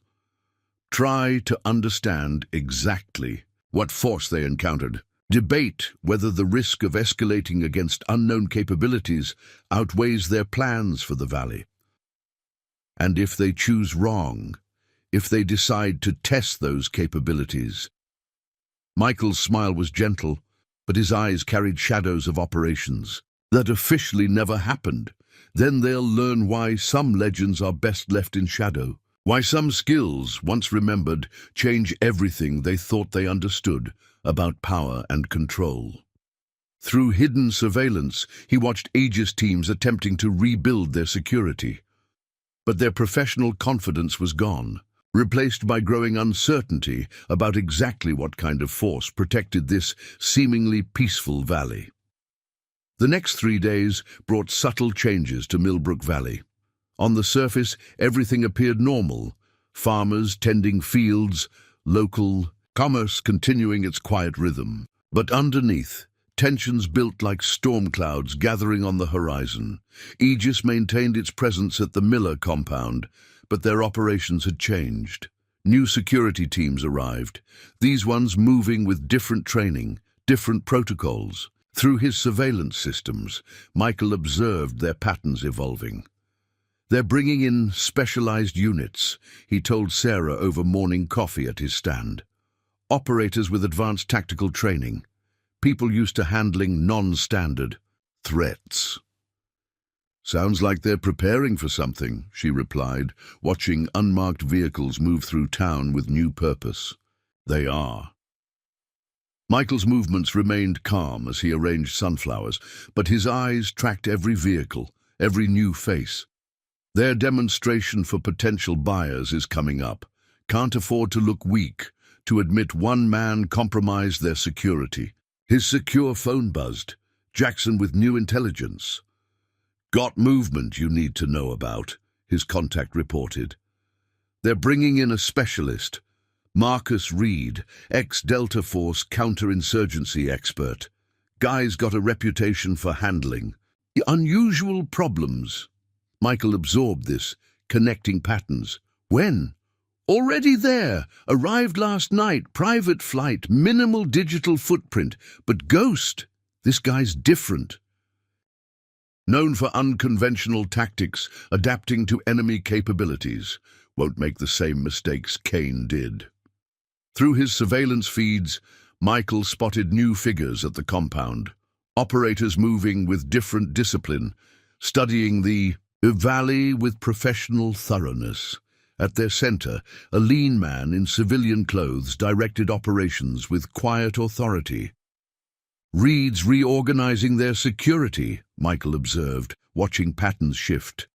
Breaking standard protocols, implementing unpredictable rotations, making them harder to track. Sarah studied him with growing concern. This specialist, he's like you? Someone with similar training? Similar background, Michael agreed quietly, but different focus. I taught special forces how to hunt dangerous targets. He specialized in eliminating threats that normal tactics couldn't handle. His phone buzzed again, this time a message from an encrypted source he hadn't expected to hear from. Watch yourself, Ghost, the text read. Reed's not just counterinsurgency, he's their cleaner. When regular operators fail, he solves problems permanently. Michael deleted the message, mind working through implications. They weren't just upgrading security, they were preparing to eliminate threats before their demonstration. Clean, professional, nothing that would raise questions. Through captured communications, he monitored their evolving operations. Reed had implemented new protocols, changed patrol patterns, made their movements less predictable, professional. Operators learning to think beyond their training. They're adapting, he told Sarah, watching another unmarked vehicle pass his stand. Learning from their mistakes. Won't be as easy to exploit their procedures now. Meaning what? Meaning they're done playing corporate games. No more threats, no more pressure tactics. His voice carried quiet certainty. Reed's here to solve their problem permanently before the demonstration. As if confirming his words, a sleek black SUV pulled into his drive. Reed emerged alone, moving with the casual grace of someone completely confident in their capabilities. No obvious weapons, no tactical gear, just the deadly efficiency of a professional eliminator. Mr. Reeves, he called out pleasantly. Or should I say, Ghost, mind if we have a word? Michael continued arranging flowers, each movement precise and unhurried. Free country, for now. Reed's smile was professional, appreciative. Nice. Operation the other night? Using their own protocols against them, turning tactical responses into vulnerabilities. Been a while since I've seen work that clean. Just protecting my valley. Your valley? Reed studied the sunflower fields with tactical eyes. Interesting choice for retirement, remote but accessible. Good sight lines, multiple escape routes, perfect for someone with your particular history. Michael's hands remained steady as he trimmed stems. Here for a reason, or just admiring my farming methods? Actually, I'm here to offer a professional courtesy. Reed's voice stayed pleasant but carried lethal undertones. What happened with Kane? That was unfortunate. Poor tactical decisions, escalating without proper intelligence. I'm here to handle things more efficiently. Meaning you have a choice. Leave the valley quietly, disappear back into retirement, or force me to solve Aegis's problem permanently. His smile remained, but his eyes were cold. I'd prefer the first option. Professional courtesy, one operator to another. But I will do what's necessary. Michael finally looked up, meeting Reed's gaze. For a moment, two legends from shadow operations regarded each other with professional appreciation. Interesting choice of words, Michael replied quietly. Necessary, efficient, professional. Used similar language myself, in other places. Usually, right before learning that some situations can't be solved with clinical violence. "This isn't a situation that requires solving," Reed countered smoothly. "It's a simple tactical problem. One way or another, Aegis's demonstration will proceed without complications, even if it means eliminating innocent farmers, making problems disappear, if necessary." Reed's pleasant manner never wavered. "You understand the calculus. The mission requirements supersede individual considerations. Masadi sastai tadus term." Michael's smile was gentle, but his eyes carried shadows of operations that officially never happened. "Understood similar calculations once, then spent 15 years learning why some equations value the wrong variables." "Poetic," Reed acknowledged, "but irrelevant to tactical necessity." "Maybe." Michael's voice remained calm. "Or maybe you should ask yourself why someone would risk exposing legendary skills. What would make a ghost become visible?" Reed's expression remained pleasant, but his eyes hardened slightly. "Already asked those questions. Already know the answers. You're protecting something more than just land, more than just neighbors." He gestured toward Sarah's distant farm. "Community, connection, things that make ghosts solid again." "Observant," Michael acknowledged, continuing his precise arrangement of sunflowers. "It's what they pay me for." Reed moved closer, studying Michael's movements with professional appreciation. "Your technique hasn't degraded. Still see the precision that made you legendary, the way you maintain awareness while appearing focused on simple tasks." Michael's hands remained steady as he worked. "Here to analyze my flower arranging methods. Here to understand why someone with your capabilities would risk exposure. Why the legendary ghost would compromise 15 years of careful anonymity." Reed's voice carried genuine curiosity beneath its lethal efficiency. "Kane's team, they were predictable, professional but limited by standard procedures." "I'm not." "Noticed," Michael replied quietly. "New patrol patterns, unpredictable rotations, breaking tactical doctrine to eliminate exploitable procedures." "And that's just the surface changes." Reed smiled, cold and professional. "You taught special forces how to hunt dangerous targets.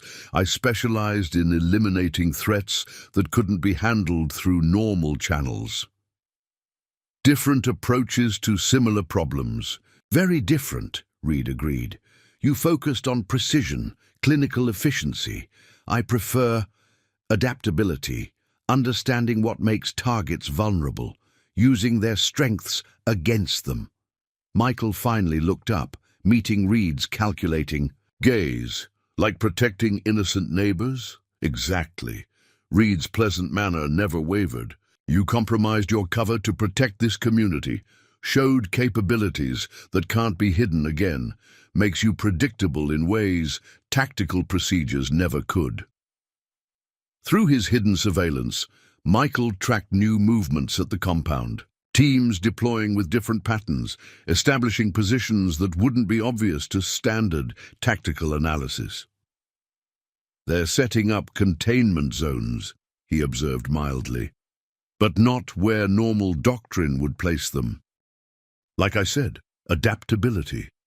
Reed studied the valley with cold appreciation. Beautiful land, peaceful, perfect place to forget old skills, old legends. Shame it has to change. "Doesn't have to," Michael replied. "Valleys survived a lot. Drought, storms, economic pressure, usually because neighbors look out for each other. Admirable sentiment, irrelevant to operational requirements." Reed's voice hardened slightly. "The demonstration will proceed. Aegis's buyers will see exactly what they're paying for. No complications, no local resistance, no legendary operators causing security concerns." Michael's hands remained steady as he worked. "Even if it means eliminating innocent farmers, making problems disappear. If necessary." Reed's smile never reached his eyes. "You know how this works, Ghost. Clean, professional, nothing that raises questions. Just another tragic accident in farm country. Could work, Michael acknowledged, quietly. Probably would for most situations, but you've missed something important. Oh, been watching your preparations, new protocols, adapted procedures, elimination of tactical predictability, all very professional. Michael's voice carried deadly certainty.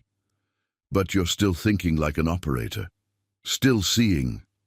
This is a problem to be solved through efficient violence, as opposed to understanding why someone would spend 15 years learning different solutions, why a ghost would choose to become solid. Michael gestured to his sunflowers, catching morning light. These flowers, they grow toward light, no matter what shadows fall across them. Nature's way of saying some things can't be stopped through. Tactical efficiency. Reed's pleasant manner cracked slightly. Poetic, but operationally irrelevant. Maybe. Michael's smile remained gentle. Or maybe you should ask yourself why someone with my training would choose to grow things instead of hunt shadows. What that choice might mean about understanding different kinds of strength. Philosophical discussions don't change tactical requirements, Reed replied coldly. You have 24 hours to disappear. After that, I solve this problem permanently. Interesting choice of words, Michael observed. Problem, solution, tactical requirements. Used similar language myself in other places, usually right before learning that some situations can't be solved through clinical violence. This isn't a situation that requires solving, Reed countered, smoothly. It's a simple operational necessity. One way or another, Aegis's demonstration will proceed without complications. Michael's hands never paused in their precise work with the flowers. You're good at what you do, professional, adaptive, probably the best they could send, but you're still missing something crucial. And what's that? The difference between operational requirements and necessary choices, between tactical, efficiency, and worthwhile sacrifices. Michael's voice carried quiet certainty. Between being a ghost and choosing to become solid.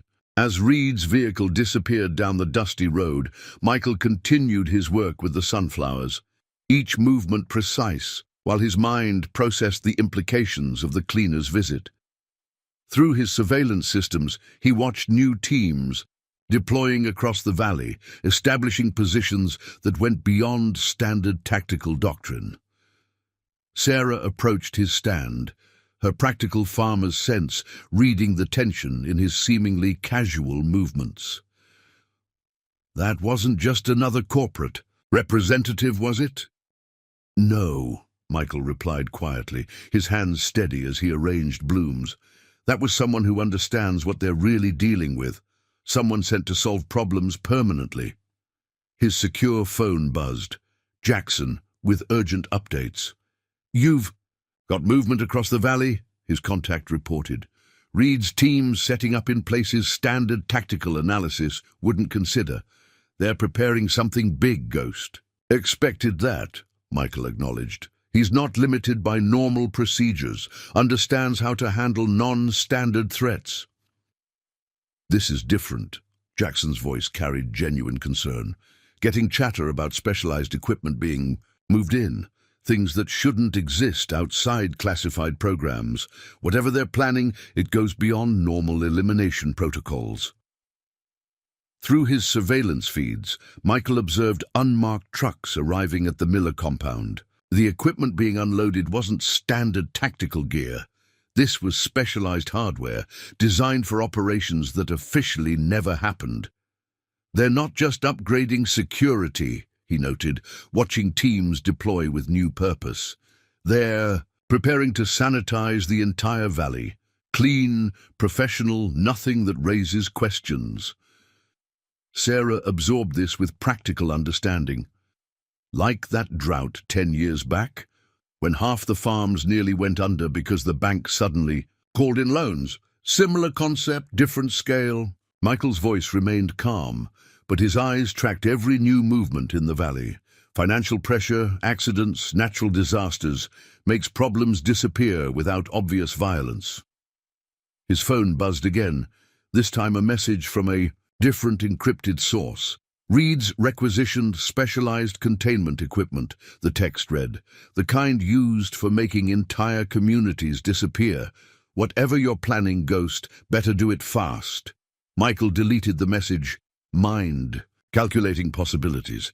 Through captured communications, he monitored their evolving operations. Reed had implemented completely new protocols, moving beyond predictable tactical responses to something more dangerous.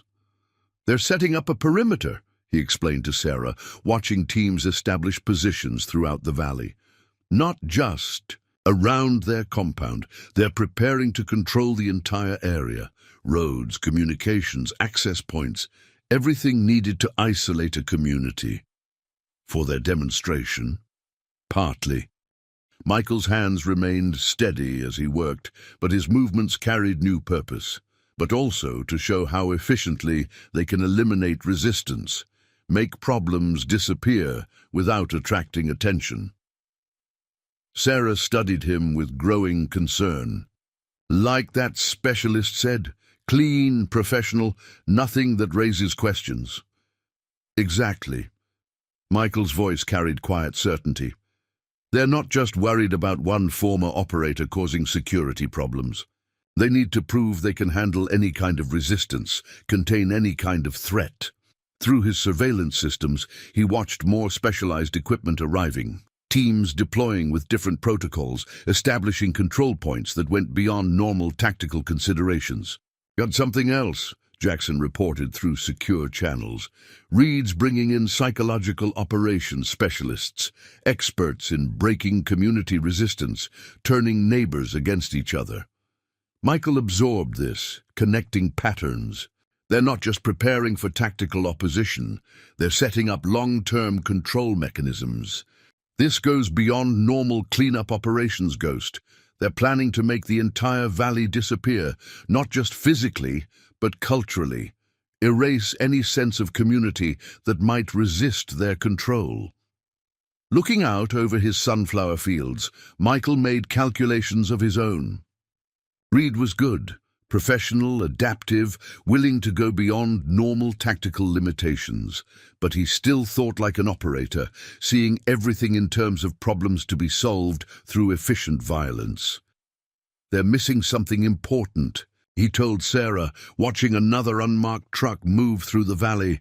Something 15 years of farming teaches you that tactical training never could. What's that? That some strengths can't be broken through force. Some connections run deeper than fear or violence. Michael's voice carried quiet certainty. Community, loyalty, the choice to protect something worth sacrificing for, those aren't tactical problems to be solved. They're foundations that make resistance possible. His phone buzzed one final time, another warning from somewhere in the shadows of his past. Being children's day. Whatever you're planning, do it soon, the message read.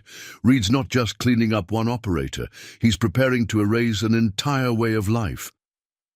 Michael deleted the message, mind already moving beyond tactical considerations to deeper calculations. Reed was preparing for a ghost, for legendary capabilities that could penetrate any security. But he wasn't ready for something more dangerous. A community united against forces that threatened their way of life. Time to make some calls, he told Sarah, his farmer's manner carrying new purpose. Remind some old friends why certain skills were taught in the first place, why some threats require more than tactical solutions. As evening approached, Michael moved through his barn with renewed purpose. In his hidden room, he accessed communications equipment that hadn't been used in 15 years, specialized gear for contacting people who officially didn't exist. Time to call in some markers, he told Sarah, who watched him work with growing understanding.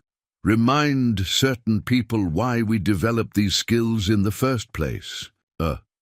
His first call went to a number that shouldn't still work. a secure line to someone who had taught him more than just combat techniques. "Martinez Security Consulting," a bored voice answered. "Weather's getting rough in Kansas," Michael said quietly. "Might need some meteorological advice." Silence stretched for a moment, then, "Jesus Christ. Ghost? Been a long time since anyone used that recognition code. Hello, Colonel. Been a while."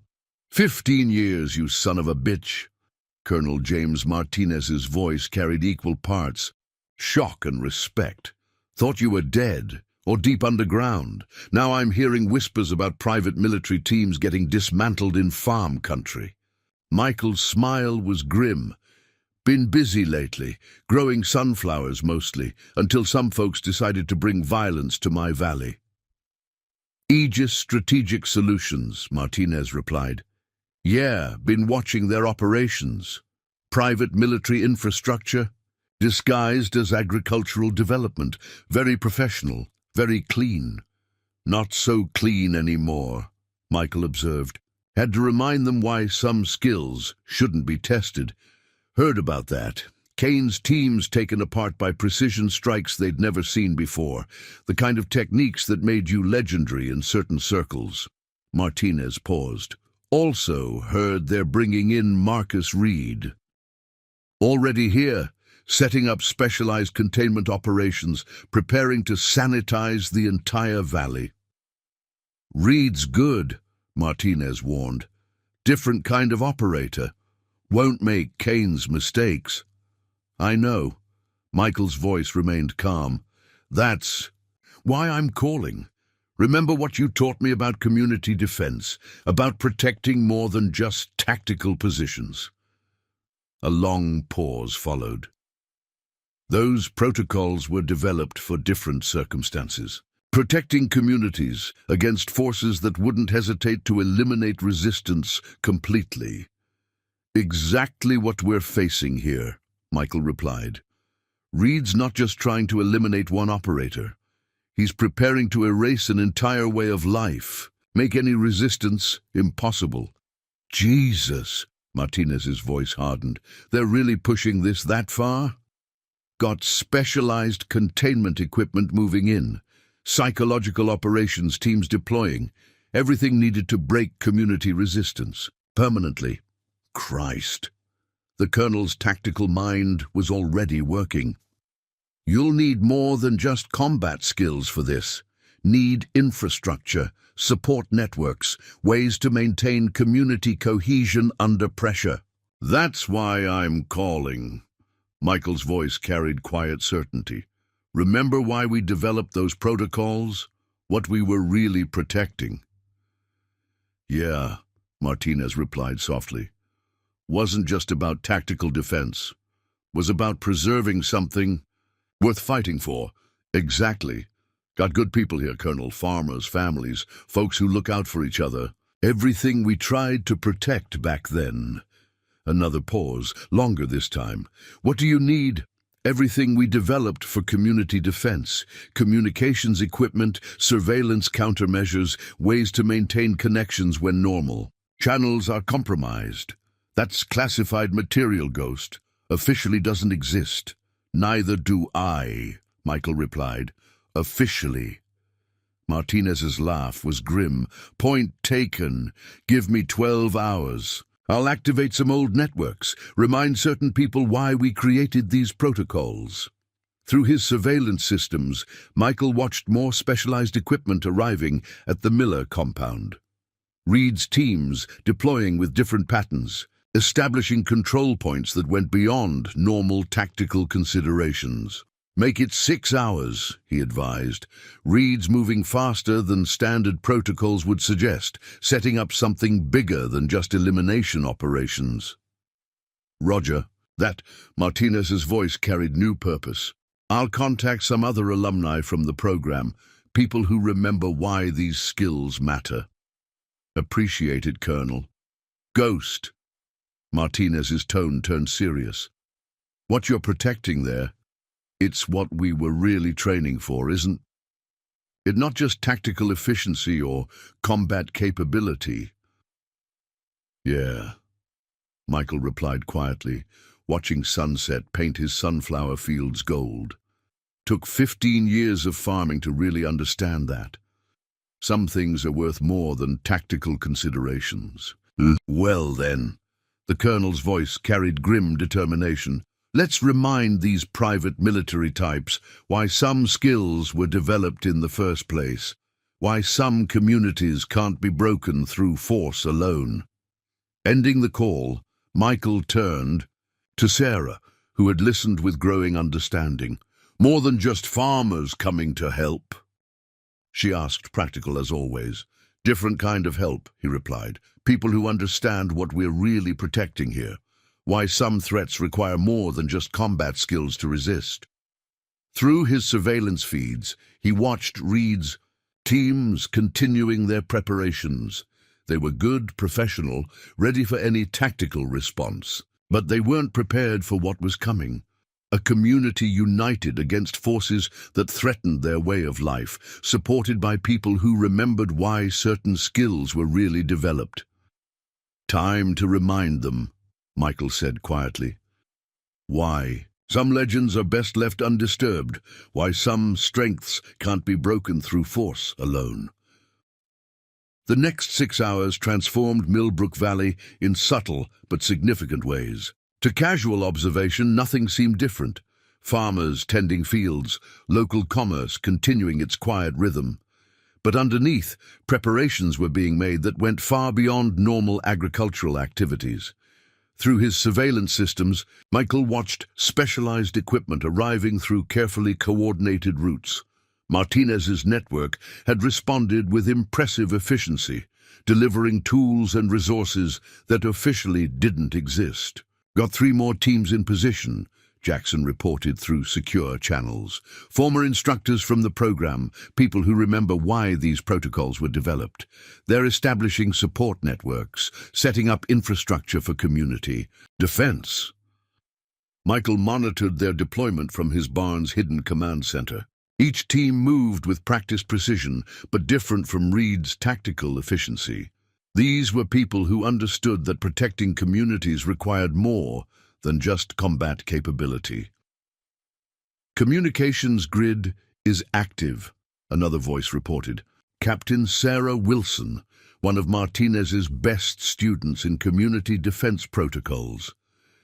We've established secure channels that can't be compromised by standard tactical countermeasures. Through these new networks, Michael watched the valley's transformation. Farmers, who seemed to be simply working their fields, were actually positioning specialized surveillance equipment. Local businesses, conducting normal transactions, were establishing supply caches and support networks. Reed's noticed something, Jackson warned. His teams are adapting their patterns, trying to identify new security concerns.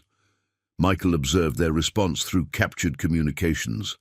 The cleaner was good, professional, adaptive, quick to recognize changing tactical situations. But he was still thinking like an operator, seeing everything in terms of threats to be eliminated.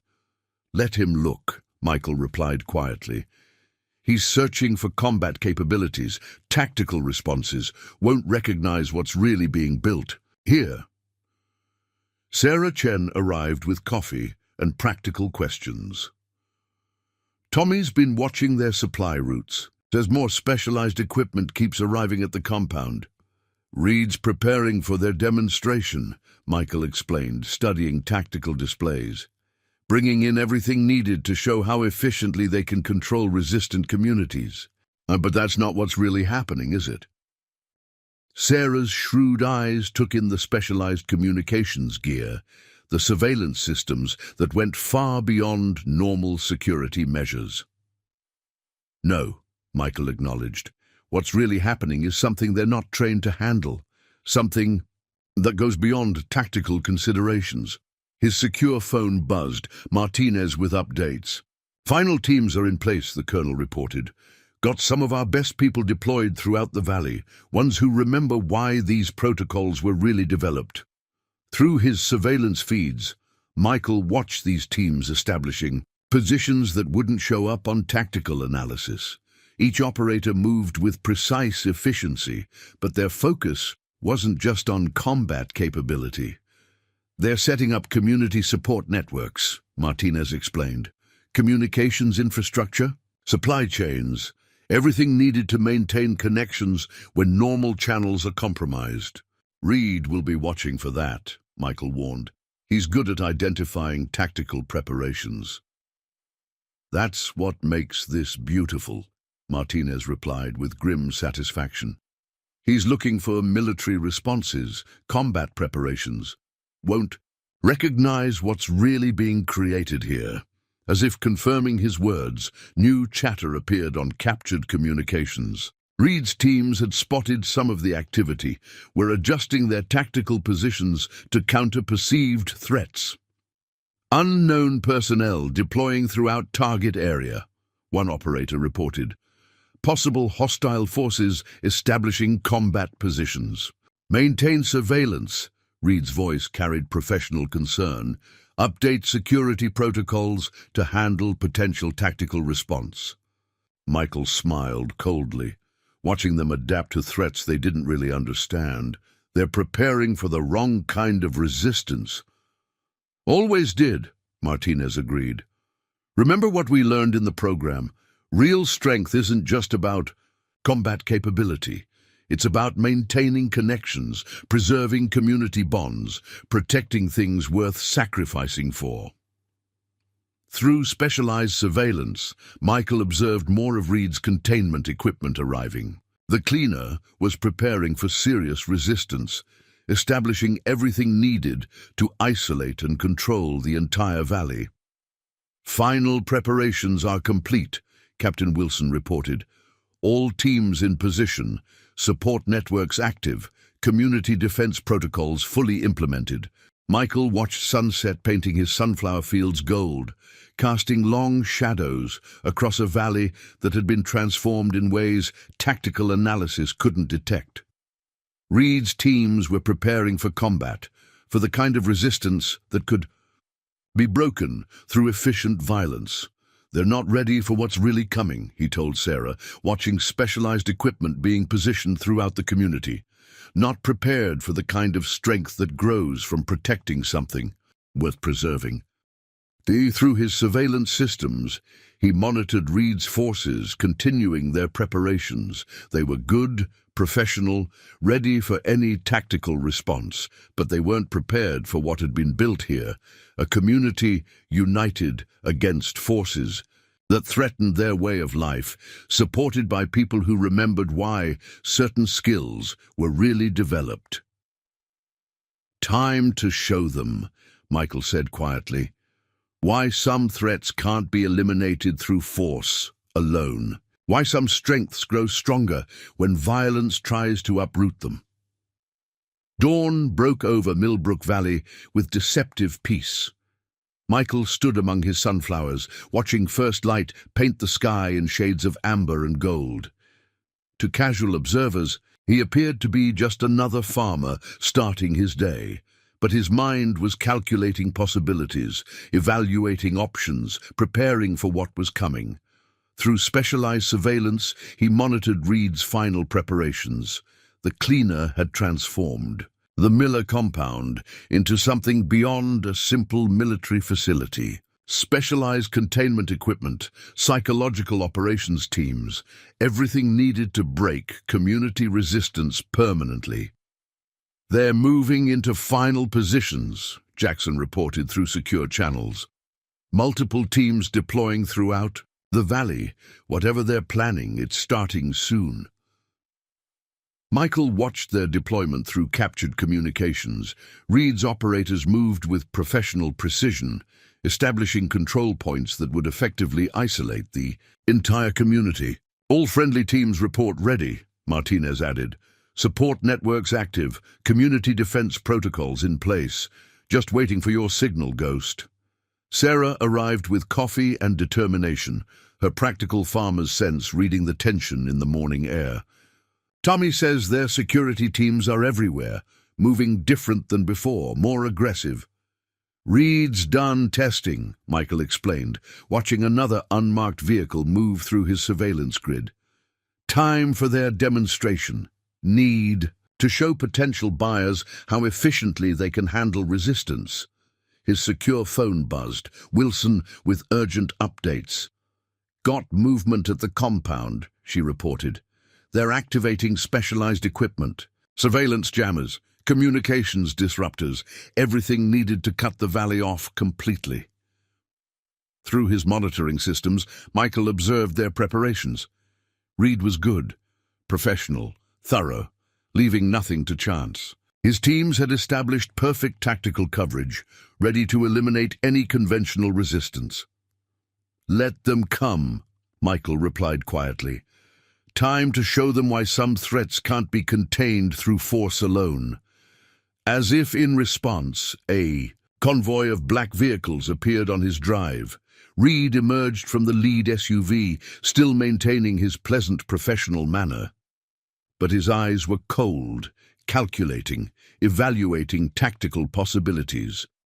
Last chance, Ghost, he called out, approaching Michael's flower stand. Walk away now, disappear back into retirement, before this gets unnecessarily messy.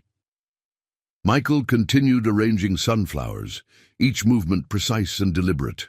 Interesting choice of words, unnecessary, messy. Used similar terms myself in other places, usually right before learning why some messes can't be cleaned up through tactical efficiency. This isn't a tactical discussion, Reed replied, his pleasant manner masking lethal purpose. This is reality. In 1 hour, our demonstration begins. Potential buyers will see exactly how efficiently we can handle community resistance. One way or another, this valley belongs to us. That's where you're wrong, Michael's voice carried quiet certainty. Valley belongs to itself, to people who've worked this land for generations, who understand that some things are worth protecting no matter the cost. Reed's smile never wavered, but his eyes hardened. Admirable sentiment, irrelevant to operational requirements. We have the equipment, the personnel, everything needed to break any resistance permanently. You have force, Michael acknowledged. Still working with his flowers.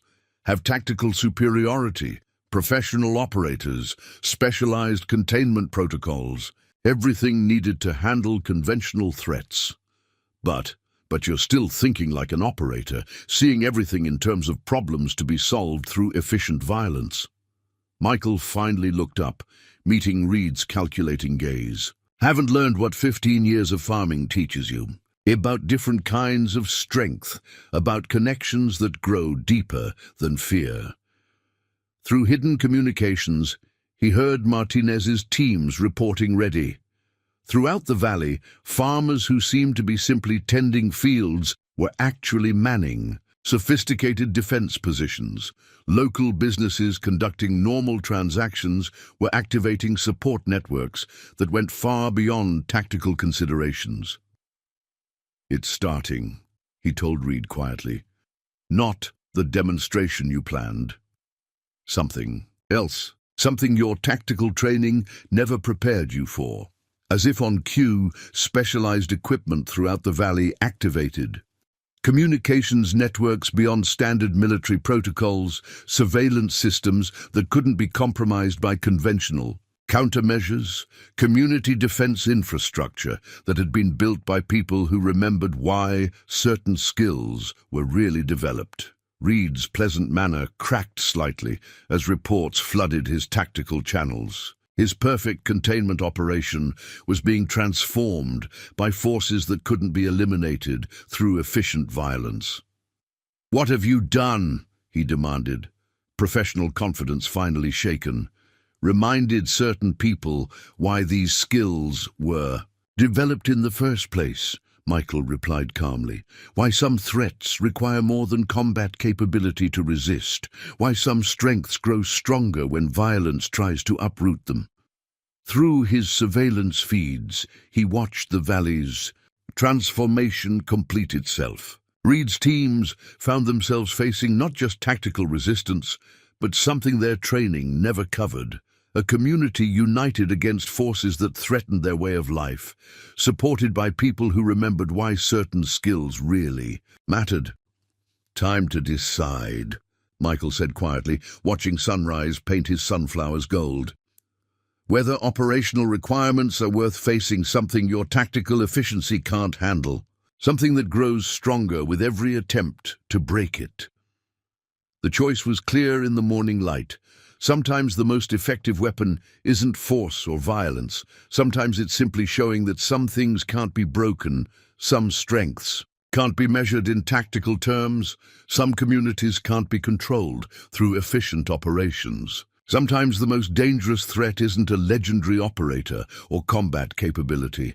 Sometimes it's simply people united in protecting something worth preserving, supported by those who remember why certain skills were really developed in the first place. Up next, you've got two more standout stories right on your screen. If this one hit the mark, you won't want to pass these up. Just click and check them out.